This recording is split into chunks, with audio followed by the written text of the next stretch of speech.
Hi, I'm Michael Conti, driver of the number 5 4Front Chevy, and you're watching iRacing Live. Oh, that was late. Hey guys! This week, the 6 on my team are Truex, Logano, Larson, Blaney, Chase, and Suarez. For the rest of you, better luck next week. She's missing out, dude. Yeah. The all-new NASCAR Fantasy Live. Visit NASCAR.com/fantasy and build your team today.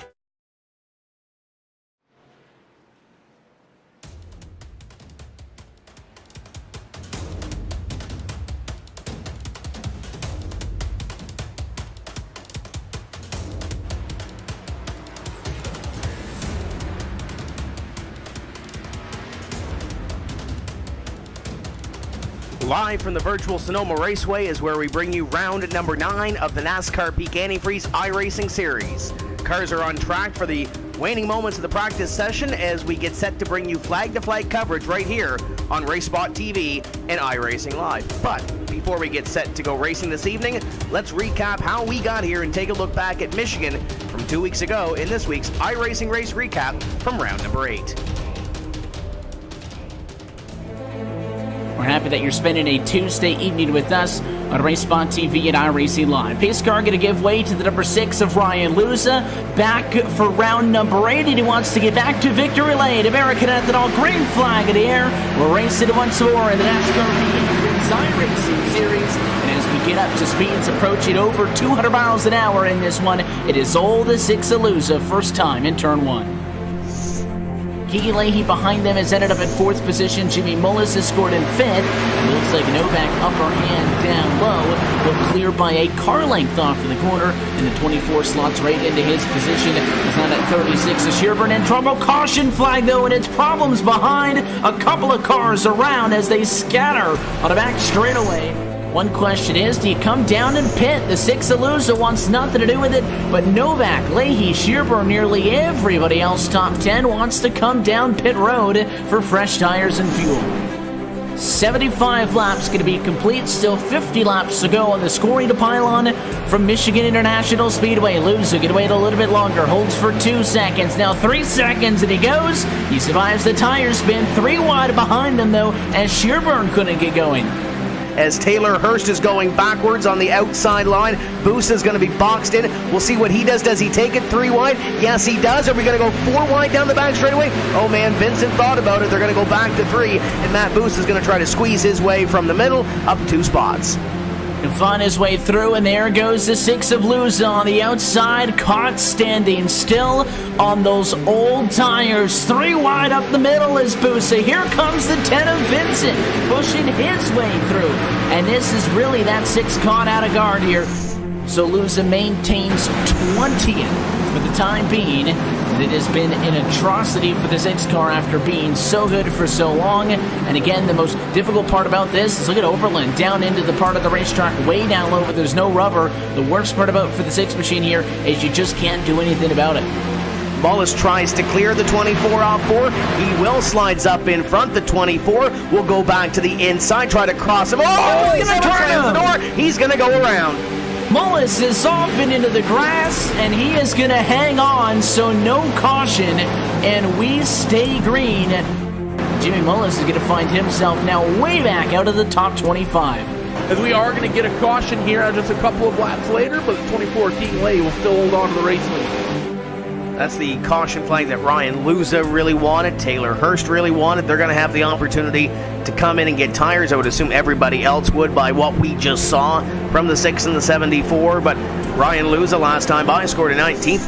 Pace car back down it in. Again, inside of the fuel window, just trying to run this one out to the checkered flag and see if anybody else can get up into the conversation. Another great start for Leahy. Alfala immediately shuts it on to 34, trying to prevent Busa from doing what he did on the last restart, and it's a good way for him to defend P2. Look at Luza. He's all the way down to the inside, going to make this 3 wide with Marcus Richardson and Casey Corwin through 1 or 2, so he's going to look keen to pick up a couple spots early. I think he might be inside the top 10 now, maybe even more. So the 6 machine of Luzik maybe got a good jump here on this restart, moves down to the inside, and in toward 3 and 4. They're 3 wide behind him as well. The 55 is Schoenberger's there. The 83 is Walensky in that fight as well. And I think the 6, they're going to fan out nearly 5 wide, in fact, here toward the tail end of the top 10. I think the 6 of Ryan Michaeluza will be somewhere around P8 at the end of his first lap. So what a restart from him. Up 5 in 2 miles.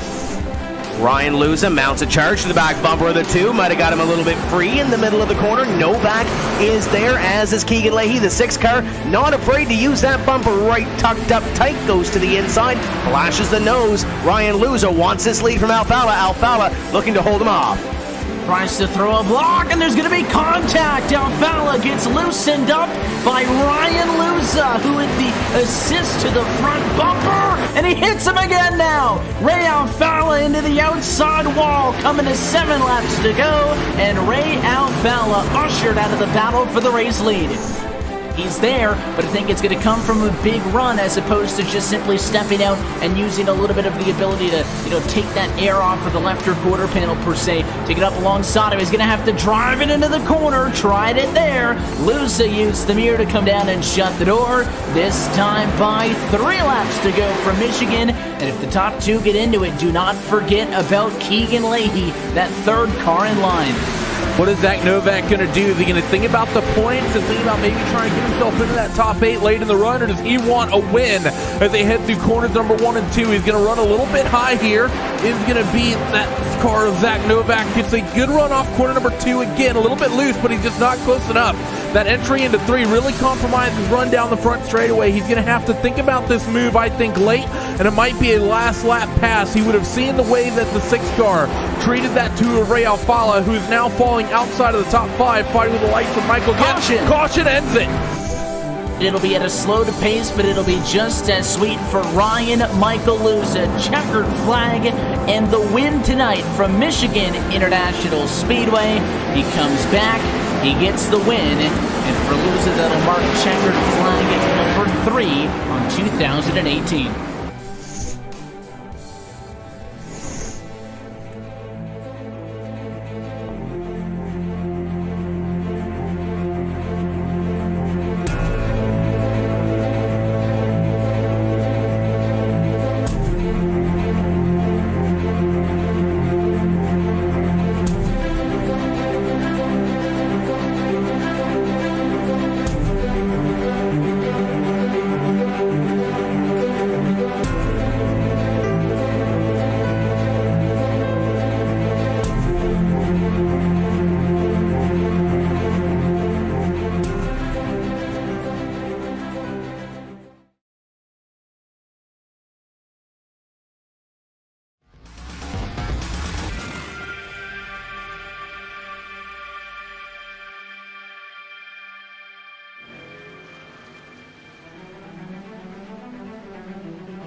The road to $10,000 twists and turns its way through wine country, where we say good evening, race fans, and welcome to round number 9 on the 2018 NASCAR Peak Antifreeze iRacing Series from Sonoma Raceway, live on RaceSpot TV and iRacing Live. We're happy to be with you this evening to walk you through a beautiful afternoon and evening here in Sonoma. My name is Tim Terry, Randy Cheneth, Cisco Scaramuza, and Hugo Louis pushing all the buttons downstairs, making sure we get to you this evening. And gentlemen, this one is going to be fun. Our first and only road course of the season on this Oval Series. And Randy, we see it every year. We see it play out differently. We see some different contenders up near the front of the field. But this one is going to play a key into that championship to try to see who we're going to lock in to the playoffs in 5 rounds. The road course is still a relatively new tradition for this series, Tim. I remember when it was first added, there was a lot of hubbub and a lot of people who weren't really fans of it, but I think the one-off road course we've been getting every single year puts on one of the best races all season. Watkins Glen had it the first couple years, but Sonoma is now 2 years in a row the stop for the NASCAR Peak Antifreeze iRacing Series. One of the trickiest road courses in North America. It's going to be very, very brutal, and we might just be in for a back-to-back winner here. This is our 5th time we visited a road course in this series and 2nd back-to-back at Sonoma. Cisco, who do we see in this field that might walk away with us early? I mean, the obvious choice, Tim, is going to be Michael Conti. This is his bread and butter, and we've seen it throughout the week between NIS and other series that Mike knows how to get it done at the road course. But, of course, last season, it all went up in smoke for the number 5. I'm curious to see what he's going to do here at Sonoma Raceway. Cars are beginning to grid for this 55-lap affair. Let's go trackside and walk you through who is going to be taking the green flag this evening at Sonoma Raceway. On the pole, your winner from 1 year ago, Bobby Zielinski, with a 1 minute 18.186 second lap. To the outside, or actually that's the practice time. The 1:15.699 is his qualifying time. Alex Bergeron, what a run for him on the outside of row number 1. Jarl Tien, another road course vet that's going to be tough to beat here this evening. Jake Sturgis in 4th, and Nick Ottinger. There's one of those drivers that won at Watkins Glen a few years ago. He's going to start in 5th. Michael Conti is going to roll off in that 6th spot with Christian Challoner rolling off in 7th. Corey Vincent going to be P number 8 with Matt Busa in 9th, and Jimmy Mullis will round out your top 10. The number 11 starting 11th here this evening. Colton Davis going to start there. Keegan Lay going to start 12th. 13th going to go to Logan Clampett. 14th to Taylor Hirsch. And Casey Kerwin rounds out your top 15. Zach Novak, middle of the pack in 16th place. Brian Schoenberg in 17th. Phil Diaz going to roll from 18th. Nick Shelton in 19th. And David Rattler, who's had a couple of great weeks as of late, going to start in 20th. Just to kind of bear in how difficult this place is, look at some of the names we have down here. 21st, Marcus Richardson. 22nd, Ray Alfala. Michael Guest is going to roll off 23rd. Nolan Scott in 24th, and Casey Tucker will round out the top 25. Then Joe Letterello, Andrew Fayash, Chris Sherburne, Blake Reynolds, and Ryan Lowe going to be your through 30. And then Brad Davies, Brandon Pipgrass, Chris Overland, and Adam Gilliland going to round out your 34 car field here, Tim. There's some veterans in the series that roll off in those final 4 positions. We'll see where they go throughout the night. And gentlemen, keep in mind as we work our way through here, there's no cautions, local cautions, of course, throughout this field. So it's a matter of getting up on the wheel and being on the wheel for 55 consecutive laps. Do not miss your marks. Do not have an off. Pit strategy going to come into play. There's lots of things to follow here this evening, Randy. Definitely is. Tire strategy is going to be the big thing. Fuel's not going to be an issue for these guys. They can go north of about 34, 35 laps on a tank of gas. It's all going to depend on tire strategy. When do you come down pit road? Relatively hot today. 115 degrees Fahrenheit is the track temperature as the field gets ready to double up right now through the S's. So you might see someone go for a 2-stopper. 1-stopper will likely be preferred. Probably going to see people pitting somewhere around 26, 27, maybe a little bit earlier. You don't want to go too much, too close to halfway before you come down pit road. Want to get the new tires early here to get yourself out there and running quick laps as fast as possible. You saw a couple of the onboard looks. We'll have an onboard look with Logan Clampett as well as Joe Letteriello as we go through the field here this evening. Pace car is in. Bobby Zielinski and Alex Bergeron going to lead this field to green at Sonoma, round number 9 on the NASCAR Peak Antifreeze iRacing Series. We are underway, and Zielinski to a great start. Bergeron tucks in behind as he'll head across the start-finish line and up the hill into 1. 1 and 2 we go now, and it's a great run for Zielinski. Everybody able to get single file. Your first battle back there, that 05 machine. Ottinger going side by side at it right now. They're fighting for that spot. And to the inside, drivers left this time. Corey Vincent going to try and make it work. Now they go outside as they head towards 4A. Nick Ottinger battling with Corey Vincent. Ottinger, a former winner on a road course in this NASCAR Peak Antifreeze iRacing Series, but it's been a while. It's back in 2015 and it was at Watkins Glen. But Ottinger in the Richmond Raceway car doing great so far, and now Corey Vincent once again is under fire behind from the 78 of Chalner. Chalner has had a great season, and I think he was one of those drivers, Randy, that everybody pointed towards as one to watch here this evening at Sonoma. Definitely was. We just saw a little bit of a hip check as well from the 34 and the 24. I believe it was Matt Booth and Keegan Leahy getting into one another. It was Booth who ended up being the beneficiary there, and Keegan all sorts of blues as he goes streaming down the S's and off towards the hairpin for the first time, really sliding through that right-hand kink that is really fast, and I think, in my opinion, one of the more difficult corners on the circuit. It's sort of a sleeper corner. The speed you carry through there, that 24 car from that little tap might have a bit of damage because he is all over the place in their 2x2 through the hairpin. They work on to complete lap number 1 of 55 on this race, and as you look back through the speed shot, there's a lot of single file competition. I see Brian Schoenberg has his hands full with Phil Diaz, but that's really the first side-by-side battle on the racetrack. Drivers really trying to pick positions here and try to get into a rhythm early in this one. There's Phil Diaz making a move on the 12 of Nick Shelton. He'll clear him, and not too far back there, just entering the top 20, there's Ray Alfala. And I think Ray used a little bit of a slam on Nolan Scott because Nolan kind of got a little bit out of line, was able to hold on to it, though. Everybody single file through most of the field. Not really surprising for me, Tim, to see Bobby Zelensky at the head of this field. Of course, he's been spending a lot of time, not just in these cars, but also in the trucks, working with Christian Chalonier, driving these things on road courses and other series here on Race Spot TV. So we know these guys have plenty of road course experience, not just from this series. And Zelensky, the most recent winner on a road course in this series, taking the field to school here 1 year ago. And right now, so far, so good up in front. Bergeron having a great run in position number 2. And you look on back there as Michael Conti begins to make his way through the field. You see him in the picture now, working in the top 5. And he was a driver last year, Randy, that had a little bit of a tough time and was out of the race due to a mechanical issue early in the race as he was going up near the front of the field. He's trying to put that behind him, hit all his marks this year, and put that thing into victory lane. He definitely needs to have a good run in that 5 car. He's had sort of an up and down year, and I think this needs to be one of the peaks for that number 5 machine here at Sonoma. He's one of the best road course drivers in this series, and with names like Alex Bergeron, people like Jake Sturgio, some handful of other guys that have partaken in some of the Road World Championships we have, Michael Conti might be a bit of a sleeper name to a lot of people, but Michael is legitimately one of the best road course ringers in this entire series. I've seen him duke it out with World Championship level competition on the road courses. He has the talent to be able to win this race. Not sure if he had the qualifying, though, to be able to do it. He's already up 1 spot in towards P5, but he's 2.5 seconds back from Bobby Zelensky, who's out to a nice 0.8 of a second lead, just grooving out in front of Alex Bergeron. So Conti, he needs to have a strong run here, and I think that 5 car, if he gets the strategy right, is probably going to be one of those favorites for the win.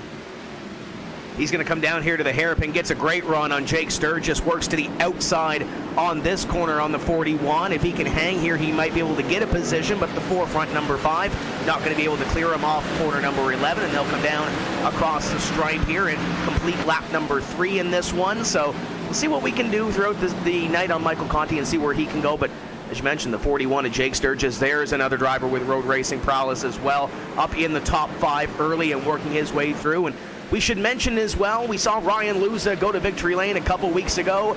Ryan Luza not in wine country here this evening. He has not made the virtual trek to Sonoma, so there's another hit in the point standings for Ryan Luza. He came into this evening in 5th.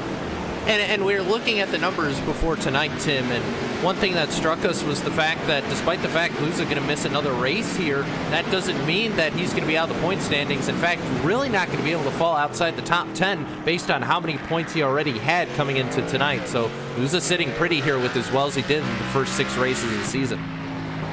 And we mentioned these drivers will have a drop race before we hit the playoffs. So this is 5 rounds until the playoffs as you ride on board with Logan Clampett in car number 46. And if you followed his social media this week, he did a little bit of road racing in the NIS series and raced with Michael Conti and had an absolute blast. And he's focused. You could see that laser focus on the onboard as you looked at him. He goes through the hairpin here and will come by and complete lap number 4. But laser focus. It might not look like he's having fun right now, but I'm sure he's having a blast. Definitely is, and he's really, the fact that he's had a good run with someone with some pace of that 5 car earlier on in some NIS or, doing some more fun racing on the sim. Logan likely has put in a lot of work here, and he needs to have another good run here because I think he's sort of the downer story of the series thus far. He's had a lot of good runs thus far this season, been up near the front, but he's either found the wrong side of luck or made some questionable strategy calls that put him on the wrong side of luck and gotten him well down the point standings because of it. He could have easily, I think, been in the top 5 points thus far in this season. Some things that gone the other way. Good word as well. The 15 of Zach Novak has just had huge problems. It's going to be his day pretty much done. That's a tough break for Zach Novak. I know he was looking forward to racing this one. There's some drivers in this series, Cisco, that enjoy coming to road courses, and there's some that really don't enjoy these road course races. And it's just like any type of racetrack. Some don't really enjoy the 1.5 miles, or some really don't enjoy short tracks. It's just what your cup of tea is as you ride on board with Joe Letteriello, as you see him work the wheel around this beautiful Sonoma Raceway. And looks like right now he's in position number 25. He's got some work to do, but still a lot of laps to go in this one. They'll come by this time the leaders and complete lap number 5. Hey, you mentioned some of the guys who don't like these road courses. You look towards the tail end of your field right now. Is Letteriello actually going to fall off course a little bit? Yep, he's going to go right through the hairpin. That's not the way you do it, but going to lose several spots there is the SimCube entry. But we talk about drivers who don't like this track very much. Chris Overland, 30th. Adam Gilliland, 28th. Joe Letteriello is falling back to 27th. And Andrew Fash, the 3rd, 26th. Just a handful of guys not having good days so far. And we haven't really seen a whole lot of change from qualifying, at least near the front of the field. Everybody that started in the top 10 is still in the top 10, give or take 1 or 2 positions. And I saw a couple laps ago that they were catching Yarrow Tyan for position number 3. You got Jake Sturgis, Michael Conti. Looked like they were going to put on a show for position number 3. Then Yarrow got up on the wheel and pulled away from what is a battle for position number 4. Michael Conti seems like he gets close to Jake Sturgis, but just can't really seem to pull the pass off.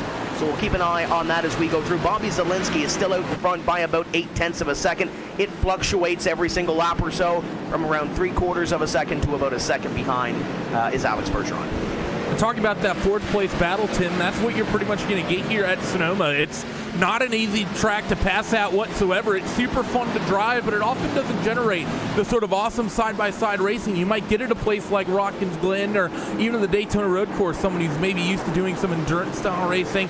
You don't really have a long enough straightaway to do much slipstreaming, so you kind of have to get just whatever kind of run you can get, and you kind of have to send it. We've seen the iRacing Rallycross World Championship and the dirt stuff, the sort of aggression that you need to make passes there. I think here on the road course, you're going to basically need to be equally aggressive. You're just going to have to get a slight advantage.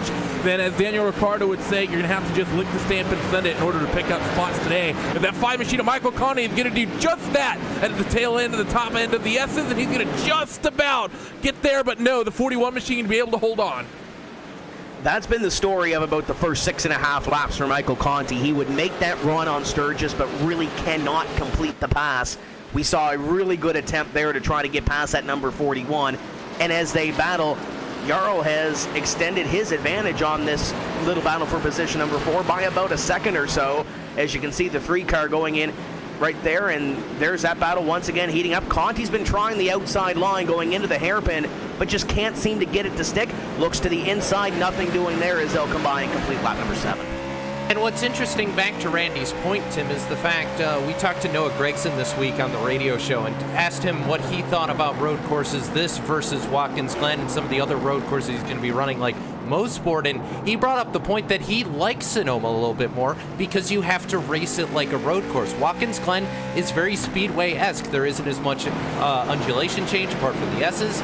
This track, you have to drive it like a road course. You set up your corner, you hit the apex. Not necessarily the case at Watkins Glen, where you have a lot of sweeping bank turns that almost remind me a little bit of oval turns. So just a little bit of perspective there. This road course, we mentioned it's one of the toughest in the U.S. Maybe not quite the toughest, but one of them, and obviously challenging for these guys in these cars with, oh, by the way, yeah, ABS isn't a thing, guys.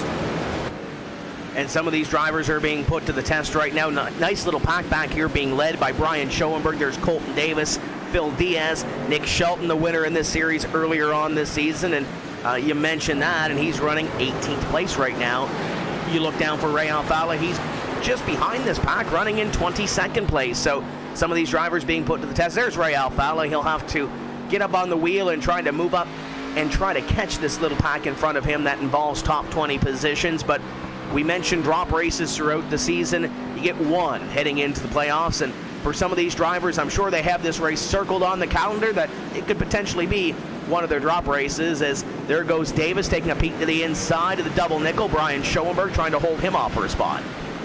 He did a good job defending there. The hairpin, it really is kind of the best passing opportunity you have on circuit. They're going to go back up the hill in corner number one under that Toyota bridge. 55 Brian Schoenberg, a little bit of a wiggle. The 11 car might be able to get a run here, and he's going to lift out of it. That's one of those opportunities when you're on a road course like this, especially NASCAR style racing, where you really do kind of you have to be kind of willing, Tim, to sort of put a fender on someone. And I don't think anyone would have wronged the 11 car. The 55 kind of checking up like that in towards turn 2 at the top of the hill, putting a little bit of a fender and getting a bit of a bump and run to that 55. And let's see what Colton Davis is going to do here. He has a very aggressive number 9 of Phil Diaz, another very experienced road course ringer, although he's running deep in the field in 17th, running for that NX group. He's done road racing at the top level as well. So for Phil Diaz, I think he's going to be another one who could have a season best finish here today. I don't think he'll be in it for the win, but I think Phil will likely have one of the better strategies thus far here today, given his experience. The 55 is still all over the place. And Nolan Scott working over David Rattler for a spot. Rattler kind of gave him a little hip check through the corner, and now Marcus Richardson all over the back bumper of the 16 of Nolan Scott as we work down into the hairpin and see if anybody in this pack can make a spot. There's Colton Davis. He makes his way by Phil Diaz. He popped the cork in the bottle, and it looks like Brian Schoenberg's going to lose at least one and maybe two. Phil Diaz is hung up on the outside on that corner and nearly got a piece of the wall as he battles with Schoenberg. And keep in mind, we mentioned the bumper being used. If it's any other of the 17 rounds on this series, you would think, okay, it's early in the race. Do I really have to force the issue right now? And we might say, yeah, maybe not. But right here, there's no cautions to really catch up and for you to take a breath and jump up the pack a little bit and bunch the pack up. So you really have to be, if you're back here right now, this Phil Diaz battle is about 23 seconds or so behind your leader, Bobby Zielinski. So any positions that you can make up, if you can't use the bumper, you may as well do it. And Tim, with having no cautions, these guys are just going to be expanding the laps further on. So if you are someone like Philip Diaz and you have a car that's faster than the cars in front, it makes it life very difficult for yourself because you have to get by these cars, and there's no way that you can gain that time apart from just flat out driving and maybe a little bit of pit strategy. So if you're Philip Diaz, it's got to be frustrating. Sonoma, also another great track where you can sit here and just defend your position all day long. Up in front, Zielinski has dug deep the last lap by. He was 2.4 seconds ahead, and that's what it looks like on your screen to Alex Bergeron in position number 2. Jarl's closing in. He's pulled away from that battle behind him. Sturgis and Conti still going at it, but it looks like Jarl might have something here for Bergeron as this run goes on. We're working lap number 11 of 55. They're clicking them off up in front, and you see those top 5, and then it's a little ways back to Nick Ottinger, who's trying to hold on to position number 6, and there's Conti on the back. There's so much to watch around this racetrack. It's hard to keep track. Yeah, it gets very busy very quickly, and it gets a lot more spread out than what we're typically used to, especially when you're talking about the difference in sort of pace levels and comfortability on these road courses. You know, we're talking on the oval, you probably see most of the field covered by about 3-4 tenths of a second. And, you know, right now you look at Bobby Zielinski, he's doing 20.1, so you just go up to 15th. And 15th place currently is running as Colton Davis. He's doing 21.5, so there's a full second and a half just in the top 15. He gets to the top 20, top 30, and it's going to continue spreading out even more so. Like the Brad Davies, Chris Overland, Brandon Pitcraft, those guys in the high 21s, nearly 22s as well. So, I mean, you're talking pretty much a half lap difference nearly for a lot of these guys. Brad Davies right now running 31st, 40 seconds back on a minute 21 second lap. He's already half a lap off your race leader, so you're going to have to spend a lot of time looking at a lot of real estate here at Sonoma to keep track of the entire field. You just saw Jimmy Mullis make a move on Christian Chalner to move him into position number 9. That's up 1 from where he started. Mullis started 10th, moves up 2 position, or check that, number 8, so up 2 positions. Chalner will play chase. There's Matt Busa and Keegan Leahy, a part of that battle. Taylor Hirsch not too far off the mix as well, as is Logan Clampett. So drivers trying to log some laps here and pick up some positions. It looks like, at least in this pack for the time being, Jimmy Mullis might have a little bit of speed as he tries to chase down Corey Vincent and Nick Ottinger in front of him. The field working their way through down the S's once again, and Mullis still fighting with the likes of Challoner and Busa behind, but after getting that move done, setting his sights really on Corey Vincent. One of the big things here is that we're going to see a lot of different phases of the run, and some people are going to have pace at different points of the run here, Tim, because those who have, it's going to almost be like an oval race in a certain respect. When you come to these road courses, some people are going to have a car that works really, really good on new tires but goes away. Other people, they may not have that edge. The car will still be faster on new tires, but they might have an advantage in a longer stint of the run. And I think for some of the people that we're seeing picking up some spots, that's why we're seeing some of these guys really pick up the pace and really start opening it up. I think it's why Bobby Zielinski's been able to open up the sort of gap he has. I think it's why the 10 of Corey Vincent is now all over the back of Nick Ottinger as they head up through the uphill section and off towards the NASCAR Cup shortcut. And there is Corey Vincent. You ride on board, and you saw that little bobble from the onboard as he tries to reel in Ottinger. Ottinger trying to hold him off and trying to hit his marks as well. And not only do you have to manage what is in front of you, you also have to manage what is coming from behind you. And Corey Vincent better not look now, because Jimmy Mullis and the rest are coming towards him. So you don't want to have it off. You don't want to dip a wheel the wrong way, because Jimmy Mullis, Christian Challoner, Matt Busa, and the rest of this little pack will be right on you. And Tim, when you see cars get stacked up behind other cars, that tells you one thing. The car that's leading isn't as fast as everybody else behind him, and that can mean only one thing, is Vincent once again right on the edge of control. He's dirt tracking that thing, but Nick Ottinger's better get some defense going quick, because he's going to have a bunch of 800 horsepower NASCARs all up in his rearview mirror here in a moment as everybody gets loose off turn 11. And 2 laps ago, we saw Jimmy Mullis make that move on Challoner and pull away and reel in Corey Vincent, and you saw it through the hairpin there that Challoner was right on the back bumper of the 27 trying to make a move on that car, but Jimmy Mullis really couldn't go anywhere because Corey Vincent was right in front of him. So there's a lot of racing that is to be done here, and right now the top 10 is the hot spot per se in this little battle, and we're working through this race very quickly. We want to let you know that this portion of tonight's broadcast is brought to you by Peak Antifreeze and Coolant, the official antifreeze of NASCAR and the proud sponsor of the NASCAR Peak Antifreeze iRacing Series.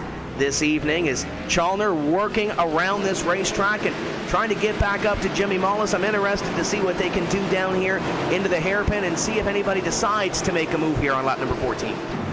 The move's going to happen. They're going to have to do it through that little right-hand kink coming off the S's. They're coming down now through the little left in towards this right-hander right here. This is where you're going to set up the pass. And as everyone comes down, I don't see anyone really making a mistake. Jimmy Mullis has a good run, though, and the 10 machine of Corey Vincent is going to defend as they head down in towards the hairpin. 27 going to be able to not do anything with that. Christian Challoner will try his luck the long way around, and he's not going to be able to hold it on that outside. So guys are getting racing down in towards the hairpin, and people are getting really nervous about the lines that people are taking down in there. Getting a lot of people expecting, I think, some dive bomb pretty much get thrown at this point in the 05 of Nick Ottinger.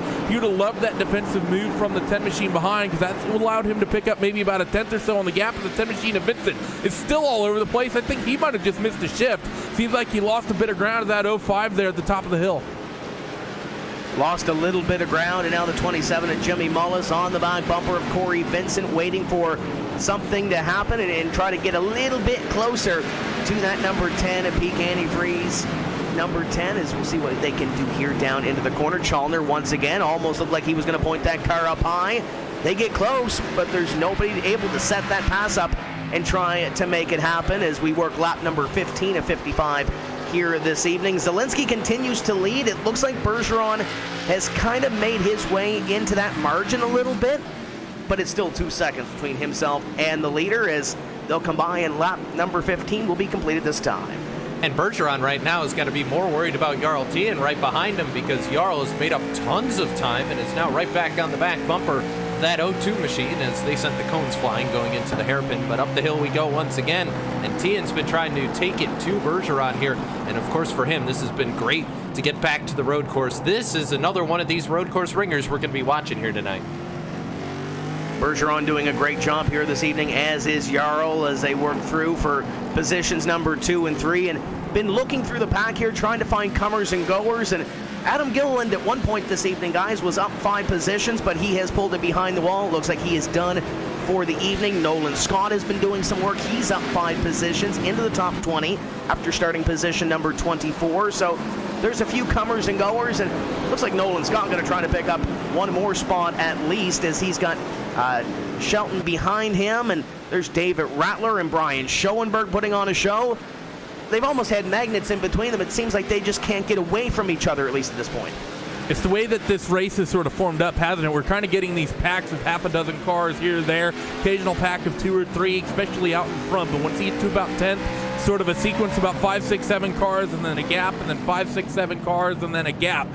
So for all these guys, they're trying to work the way forward. I will say that it's interesting to me that we're nearly halfway through this first run, and we don't have a lot of people that have picked up a lot of spots. Like you said, it really is just sort of Nolan Scott, who's up 5. He's pretty much up the most. David Rattler's picked up a couple spots. Outside of that, most everyone is pretty much up 1 spot, if not 2. Everyone's pretty much running where they started this thing, which tells me that people are being really conservative on this first run, and probably also tells me that everyone pretty much got their qualifying right and started roughly where they should be. No, big worry for a lot of these guys in qualifying is not dropping a tire off, getting a 1X in the qualifying, having to start in the back. I think everyone pretty much got it right. The 09 of Rattler is all over Schoenberg through the hairpin, putting that right side right up against that tire barrier. Yeah, this is one of the most intriguing battles on this racetrack right now. David Rattler was up on Schoenberg coming across the stripe, and now Schoenberg pulls away a little bit going up the hill. It allows Nolan Scott to get back to David Rattler to try to make something happen on the 09 as they snake around this racetrack. Shelton there as well. Marcus Richardson a part of this battle, and Phil Diaz was a part of this battle, and I say was because he's pulled away by a couple of seconds, and you see him right there trying to pull away from this battle, and maybe a good thing for him as they're getting racing back right behind him. Yeah, they are, and something to note, Chris Overland has come down pit road to get service to the number 47. I think he jumped the gun a little bit early because he had been falling like a rock, so I think a new fresh set of tires for that 47, but we're getting close to pit stop soon. Last year we saw them start coming in at about lap 21, so I'm curious to see if these guys going to two-stop it that way and do 21 and then 42, or something maybe a little bit more drastic. We'll just have to see. Hey, Randy, I want your take on this. We mentioned before we came on air, and Cisco just mentioned it there, lap number 21 was around that time frame. Do you see it as a two-stop race? Do you see anybody going 3? Do you see anybody cutting it up in the middle? What do you see on the pit strategy? I don't see anyone going 3. I don't see any reason to go 3. It's either going to be a 1-stopper or a 2-stopper, and I think if you're 2-stopping, you pretty much have to come down pit road right now. So Overland is definitely in there for the 2-stopper. You can have the fuel to get there on 1. The fuel's not going to be a concern. It's just all on tire life and all on tire strategy. Because the thing you want to do in these cars is you generally want to come down earlier rather than later. So if this was, just say a flat-out 50-lap race, if you want to do a 1-stop, it's probably better to come down somewhere around lap 22, 23 than it is 26, 27, because the difference between old tires and new tires are probably going to be close to about a second and a half. Look at Bobby Zielinski right now in this race. His best lap is 1:18.5. He's currently doing high 20s, low 21s, so we're seeing nearly 3 seconds of drop-off in the tire life. You want to come down pit road slightly early and then have a couple extra laps where you're 3 seconds quicker, rather than try to pit a little bit late and think, oh, I'll have 1 to 2 lap newer tires. Yeah, you might have a slight advantage, but you're going to be talking a half a tenth at most, when everyone else who came down a little bit early is going to be going 6 seconds pretty much faster than you are after a couple of laps on the new rubber. So I think the pit window for most people, if you're going to 1-stop, you're going to come down probably lap 24, 23, maybe even 21 like we saw last season. If you're 2-stopping, you think you pretty much had to come down pit road already. And we haven't seen a whole lot of drivers peel off. We mentioned Chris Overland has been down for service on his race car, but for the most part, at least your front runners, we really haven't seen anybody peel off onto pit road.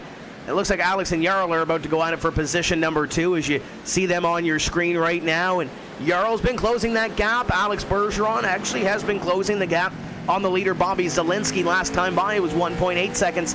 About a half dozen or so laps ago, it was around 2.5 seconds. So Zielinski is losing a little bit of the margin. As you can see there, the orange car way up in front is your leader, Bobby Zielinski.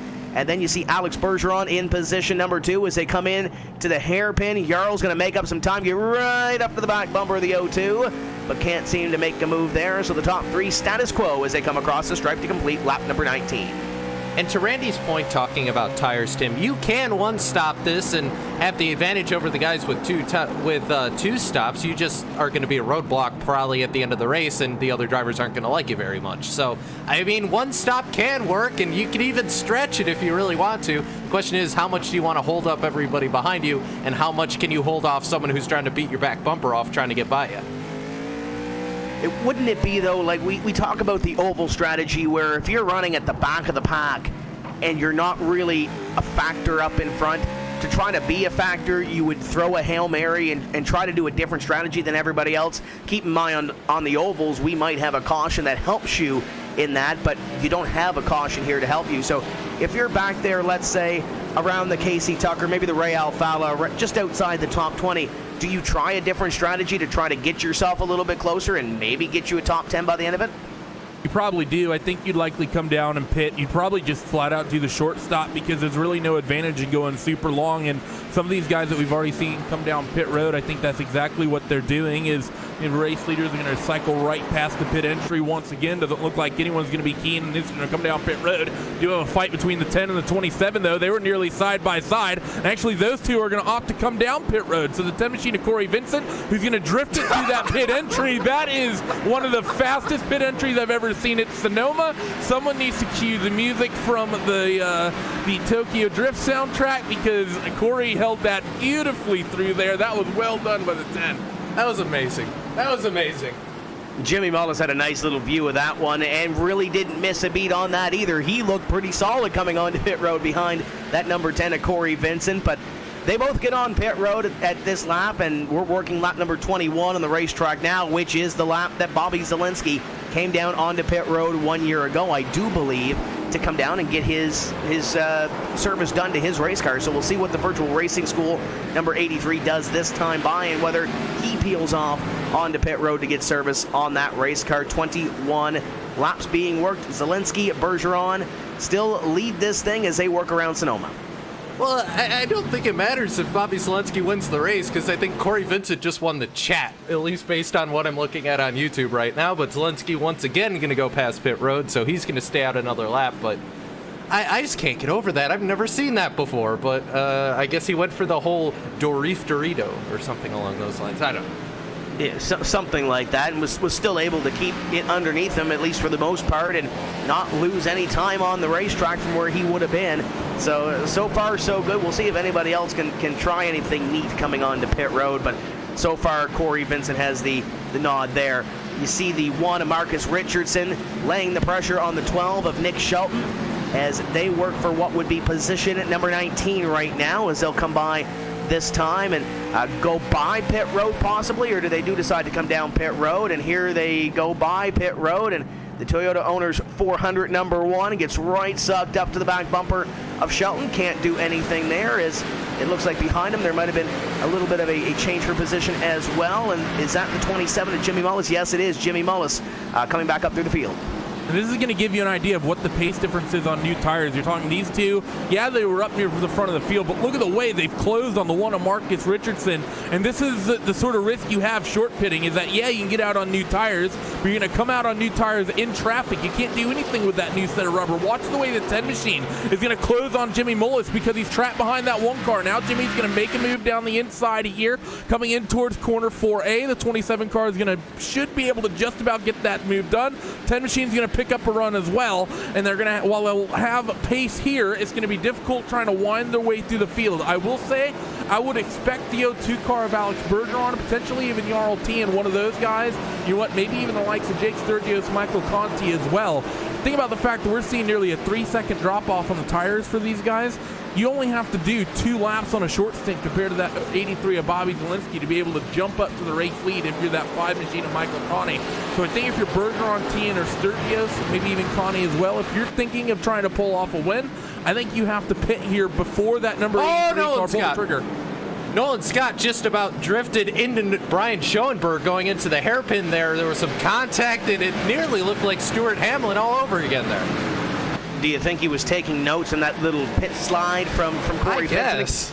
We'll take another look at this one, and just ahead of what we were watching on the screen, and Nolan Scott locks it up, slides it up. Schoenberg gets a little bit of right front damage to that race car, but no harm, no foul. Everybody keeps it straight, and we remain racing. You ride on board with Nolan Scott here as he'll lock it up down into the hairpin, and he was coming a little bit hot down into the hairpin, and a little bit of a slide up into Schoenberg, a little bump there, and they continue on, but nevertheless, looks like Jimmy Mullis trying to come through there, but the question is, Cisco, if you're Jimmy Mullis and you're Corey Vincent coming through the pack and you see them there again as Nolan Scott has company with Mullis, Schoenberg has company with Vincent, and Schoenberg nearly misses the corner there, and David Rattler going to be on his back bumper. But if you're those two, do you want to be Jimmy Mullis trying to create the hole, or do you want to be Corey Vincent trying to slide through the hole when it's made?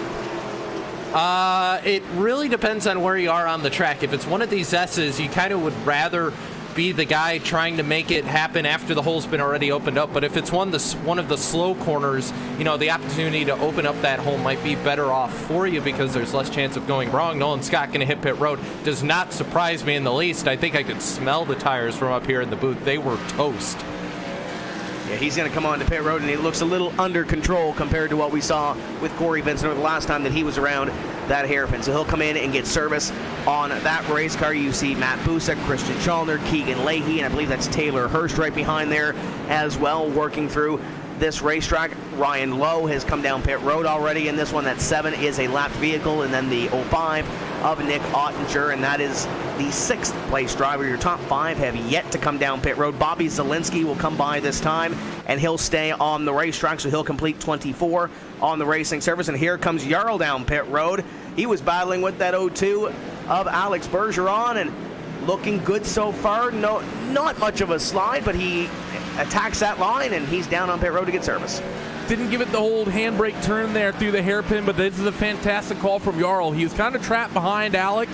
He made a move just before on this in lap at turn 7A down the inside. Wasn't able to make it stick because of the way it kind of closes with the S's. It sort of gives the way that corner breaks at the top of the S's. It gives you the idea that maybe it's a good passing corner, but the way you then have to turn back to the left, it's not great at all. 24 Keegan Lee comes down pit road. Who's that stopped on pit lane next to Keegan? Taylor Hurst.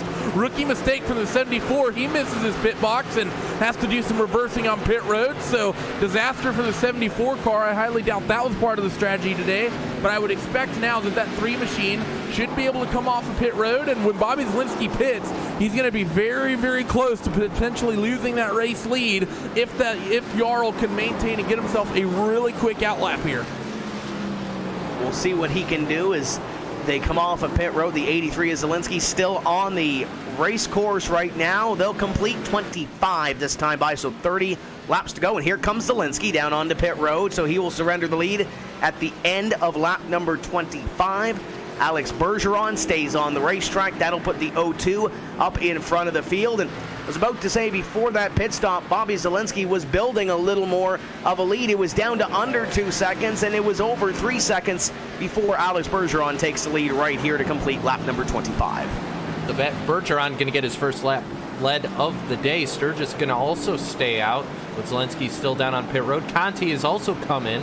Ottinger going to stay out, so he'll jump up to that 4th position. And the tire train behind him of cars, well, a lot of them came down pit road as well. You can see Christian Challoner also down pit road.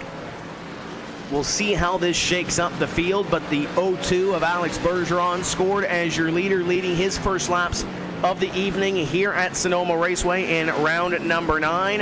And this portion of our race is brought to you by Herculiner Bedliners. The tough come easy, and we're going to see who toughs it out on this round of pit stops and who ends up in front. Zielinski had a 3.3 second lead before this round of pit stops began. And you see Bobby Zielinski on the racetrack, and look at Jarl. Jarl has got the lead away from Bobby Zielinski, or at least on the racetrack. That number 3 just a touch quicker on pit road than the 83.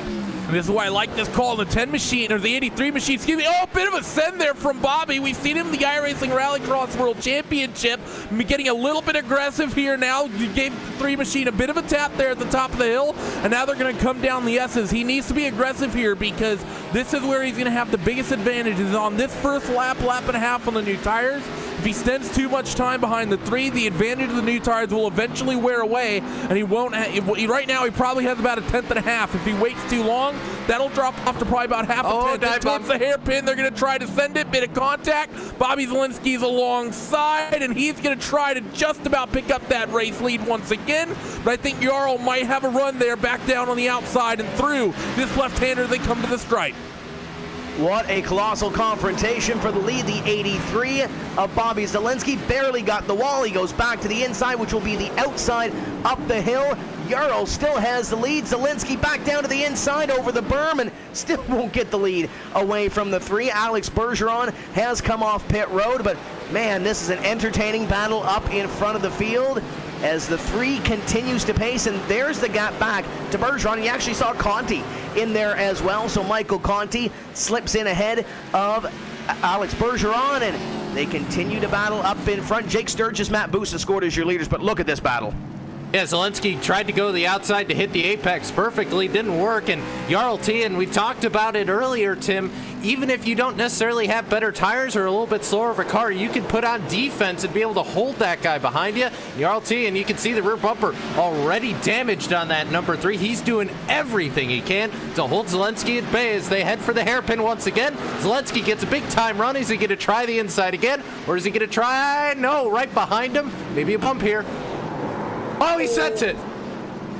There goes Jarl to the outside, little slide, and now we'll see if he can get on the attack. Zielinski is going to go out in front of that number 3, and we'll see if the 3 can dig deep here. We've seen Zielinski be really good on the longer run. Zielinski will go back to the top of the board here, and we'll see if that number 3 has anything left and see if he can dig a little deep here and get back to the Virtual Racing School number 83. Zielinski's been the class of the field so far this evening. With 1 pit stop in, we'll see if that does decide to change. Definitely rough racing there from that 83 car. It was good to see, but I think that little bit of a move down in the hairpin was a little bit much, and I have to say if I was that 83 car, I'd maybe worry about something coming from race control post-race, Tim, because that was, you know, the first couple moves that they had, that was just good rubbins, racing, tap here, tap there. 83 car, he kind of sent the 3 machine of Jarl there down in towards the hairpin, and it's going to be, I think, really tough to justify that one for the 83. We'll see how that shakes out up in front. This is an entertaining battle right here with that pit stop. It's allowed Jimmy Mullis to make up some ground. He's got by Bergeron, and now he's got a Chaos Crew teammate in front of him in the forefront, number 5 of Michael Conti, the Racing Virginia Camry, trying to close in, and looks like the 02 of Alex Bergeron going to get a run here down into 11, and so get on the heavy braking zone, and look at the 02 car. To the inside he goes, and Bergeron going to pick up one more. Bergeron going to grab that spot away from the number 27 to Jimmy Mullis. Possible issues for Ray Alfala. Might have gotten into the pit road entrance wall. That car now 26th on track. Not sure what happened with him. Not sure what happened, but we'll take a look at that one and see what put Ray back a few spots. Looking through this field, Jake Sturgis led the field for a couple laps through that cycle of pit stops, and he just made a move on the 10 of Corey Vincent to put him back up into position number 6. So we'll see if he can get back up into the top 5 before this thing is all said and done. But Sturgis makes up that 1 spot just past the 10. Corey Vincent falls back 1, and Jake Sturgis moves up 1 position. The bad news is that he has to chase down the 5th place driver, which is Jimmy Mullis. You see Casey Tucker in there just in front of the 41. He is a lap vehicle, so Jake Sturgis has some racing to do in order to get up to a top 5 spot. And this is why I don't like that strategy from those guys that stayed out late, Tim. You know, you think about the 41 machine of Jake Sturgis. He's in the top 5. He drops 2 spots to Jimmy Mullis and Corey Vincent. And now those guys, I mean, they're pretty deep into the run. So Jake should, over time, be able to pick up a spot. Actually, he's already gotten around that 10 machine of Corey Vincent. But he's lost a lot of time compared to where he was to the race leader, Bobby Zielinski. And even Alex Bergeron, he lost 3 seconds just in that single lap he stayed out. And he's lapping slower than Bobby Zielinski is, even though he's got 1 lap fresher tires. That 1 extra lap doesn't really matter if the tires are only newer for an extra lap. If anything, you want those tires to be 1 lap older so you get that 3-second buffer. You know, everyone, I think, pretty much that came down pit road late has lost time here. You know, think about Bobby Zielinski. Jarl Tan pit 1 lap before he did. He made up 3.5 seconds pretty much and managed to have what was pretty much the race lead. Imagine if Bobby Zielinski had just been a little bit more aggressive with his pit strategy and pit one lap earlier, he'd have been out nearly 4 seconds clear of the field. And that's about where he was prior to coming down onto pit road, or it was 3.3 seconds before he decided to head down onto pit road and get his service done on the 83. This is a 55-lap race. We're working lap number 30. We're past halfway. So as we cross the halfway point of tonight's race, let's take a look at our iRacing Midway race break, brought to you by the folks at iRacing, the leading online racing simulation. Developed from the beginning as a centralized racing and competition service, iRacing organizes, hosts, and officiates races on virtual tracks for all around the world. In the fast-paced world of esports, iRacing is a one-stop shop for online racing with officially sanctioned racing from NASCAR and many more sanctioning bodies. We mentioned Bobby Zielinski. He is up front, and he actually tacked on a 10th that last lap by on Jarl Tien. It's now 1.7 seconds between himself and the second-place driver. Michael Conti has worked his way to third. We'll see if he can close in on the 4.2 seconds he is behind Zielinski in the second half of this race. Alex Bergeron, Jimmy Mullis complete your top 5 with Jake Sturgis, Christian Chalner, Corey Vincent, Logan Clampett, and looks like Keegan Leahy going to be in your top 10. Nick Ottinger is going to round out the 11th spot. Rotated course winner in this series, of course. Matt Busa runs in 12th. Taylor Hurst in 13th. Colton Davis in 14th. Nolan Scott is up to P15. That's up 9 for him on the day. Phil Diaz is in 16th. Actually, those two just swapped spots. 17th is Brian Schoenberg. Marcus Richardson in 18th. David Rattler in 19th. And Nick Shelton rounds out your top 20. Play first going to go to Joe Letteriello. Chris Sherburne's going to be 22nd, 23rd to Michael Guest. Ray Alfallo's falling back to 24th, 25th to Brandon Pipgrass. Brad Davies running 26th, 27th to Ryan Lowe, 28th to Andrew Fash the third, 29th to Casey Tucker, 30th it's Casey Kerwin, and Zach Novak, Blake Reynolds, Chris Overland, and Adam Gilliland round out your field.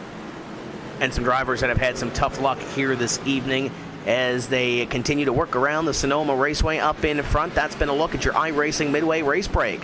For more information on the wide variety of sim racing possibilities online, visit iRacing.com to sign up today, and you can get 40% off at iRacing.com/membership. As we work around Sonoma Raceway, 32 laps being worked on the board, and you saw that 05 of Nick Ottinger. We talked about winners at road courses in the past. Obviously, Bobby Zielinski won here last year. Nick Ottinger won in Watkins Glen in 2015, and 2014 was Michael Conti. Well, Conti is running in the top 3. Bobby Zielinski is leading this race, and Nick Ottinger just on the outside of the top 10. That top 10 is right in front of him in the 46, and a fellow Chaos crew member, Logan Clampett, in the Richmond Raceway number 46, as they'll do battle for the top 10 spot. There goes Ottinger to the inside, and he'll try to clear the 46 car Clampett. Not much love lost between these two teammates, is it? That was well done by the 05 machine and Nick Ottinger to get that move done and dusted. That's a difficult place to make the pass up the inside. Well, I don't think we've seen too many people make it stick, because you have to make the inside move on the right hand work, and then you're on the outside, the little left-hander that leads you down into the S's. So that kind of shows the pace that 05 machine of Ottinger has, and it shows on lap charts too. 0.6 of a second the advantage for him last trip around the racetrack as they're getting ready to head up towards the timing beam right now. And Keegan Lay out in front of them. He's clicking off some quick class, 20.1 for him last time. So 05 of Ottinger, I think, finally getting up around the people that he's pretty much on pace with. Got a couple of people that are maybe slowing him down a bit behind. And right behind, you saw Matt Busa as Nick Ottinger makes that move and opens the door a little bit. It opens the door for Matt Busa to close in, and you look back from Logan Clampett and see that 34 getting bigger on the back bumper for what would be now position number 11 for the 46 of Clampett and the 34 of Matt Busa. They continue to work around this racetrack, and we're closing in on that 20 to go mark here. Bobby Zielinski continues to lead as Jarl at 1.7 seconds behind. Conti is about 3.5 seconds back, so it looks like Conti has gained some time, gained about a half second or so, but still has some time to go and still has some laps to do it. Ooh, and Alex Bertrand was about dead sideways going into turn 10, was able to hold on to it as he's been losing a little bit of time to those cars in front. You can see the lap traffic, the 7 of Andrew Fash, the 3rd, the 7 of Ryan Lowe. I think I said the 77 and the 7. And then up there you see Michael Conti, who's moved into that 3rd position. So lap traffic already starting to play a factor, and Alex Bergeron going to have some tough time to get past those two. So as we work past the halfway point in that second half of this race, Randy, I want to get your thoughts. We obviously thought that Bobby Zielinski, Michael Conti, those guys would be strong here this evening. Christian Chalner's another one. Is there anybody that we see on this racetrack that we thought, hey, might be running a little bit better than they are right now? I think Phil Diaz, I would have expected Phil to maybe be a little bit further up the field than he really is. I actually would have expected maybe Ray to have a better run than he is as well. For the most part, no. I think most of your kind of road course ringers have found their way up near the front, where you would generally expect them to be. Matt Busa, as well as someone who's been shown pace on the road courses, he's down a couple of spots. So I think for the most part, it's pretty much as expected. It's pretty much maybe a couple people you would have expected maybe would be a little further up the field, but no one who's having like a terrible run from what we pretty much initially would have expected. And drivers continuing to work their way through the field. You just saw a flash in front of the 57. You ride on board with Letteriello, and you see the 36 of Shearburn in front of him. Shearburn has been on the move, started 28th up to position number 21, and just picked up that position on Letteriello as you ride on board with him. Behind them is Michael Guest. You saw a flash of him in the 54 car as they continue to work around. We got a change for position number 5. It's Jimmy Mullis going to lose that position to Jake Sturgis. Sturgis breaks into the top 5. There's another driver that is on the move, but now he's got about 3 seconds or so, maybe a little bit more, to catch Bergeron in the 02 car. So Sturgis makes the move, gets into the top 5. Mullis dispatched 1, and outside the top 5 back to position number 6. Still a 4-spot game for him. Yeah, absolutely. And Christian Chalner starting to work his way into this conversation, is closed in that gap to just under a second now, right behind Jimmy Mullis. So here's to see what the 78 is going to be able to do as they head towards 4A. And you can see the traffic up ahead. If that slows up Sturgis, it'll slow up Mullis, and Chalner will be right on their back bumper if they're not careful. Yeah, they've got to get to stepping because Chalner is on the move and reeling in that little pack in front, and that might be hindered by a little bit of lap traffic. We mentioned Fayash and Lowe a little bit earlier on, and now they are just parked ahead of Jake Sturgis. Sturgis moves to the inside of Fayash, trying to get to the inside outside as they work around this racetrack. Look at the nice move by the 41 of Sturgis, going to work by the 77 of Fayash, and now put that car in between him and what would be Mullis and Chalner. And I'm thinking Mullis is probably thinking the same thing, trying to get by and maybe get, maybe a half lap or so of breathing room. But as we say that, Chalner goes by, as does Mullis, and they'll work by Lowe. And Mullis going to have to be back on the attack and trying to fend off Christian Chalner. Yeah, there's not going to be any breathing room for that 27 at all. The 78 machine is taking laps off to the tune of about 7 to 8 tenths quicker every single lap, and that 78 car up the hill is right on that rear tailgate of Jimmy Mullis as they get ready to come up now. Quick flip to the right, and then uphill. It's a couple of blind apex corners, so difficult, probably the most difficult sector, I think, on the circuit for sure.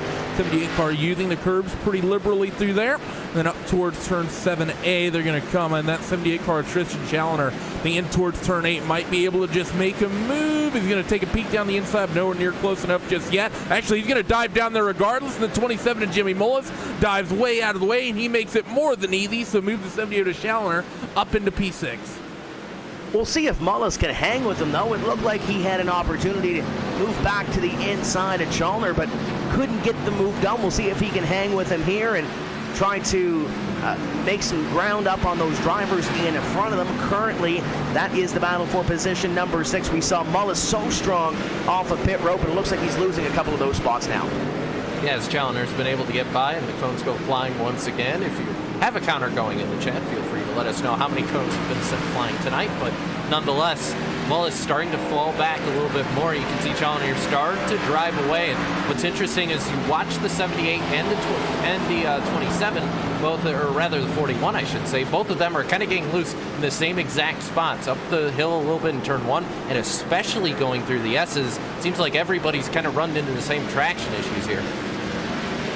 We've seen some new drivers come into this NASCAR Peak Antifreeze iRacing series and really make a mark. Guys like Bobby and Jarl up in front, trying to take away some of the wins from those drivers and the veterans that have been here for a while, including Michael Conti and Jake Sturgis. We'll step away for just a few brief moments, and we'll be back to recap and go through the end of this NASCAR Peak Antifreeze iRacing series event from the Sonoma Raceway.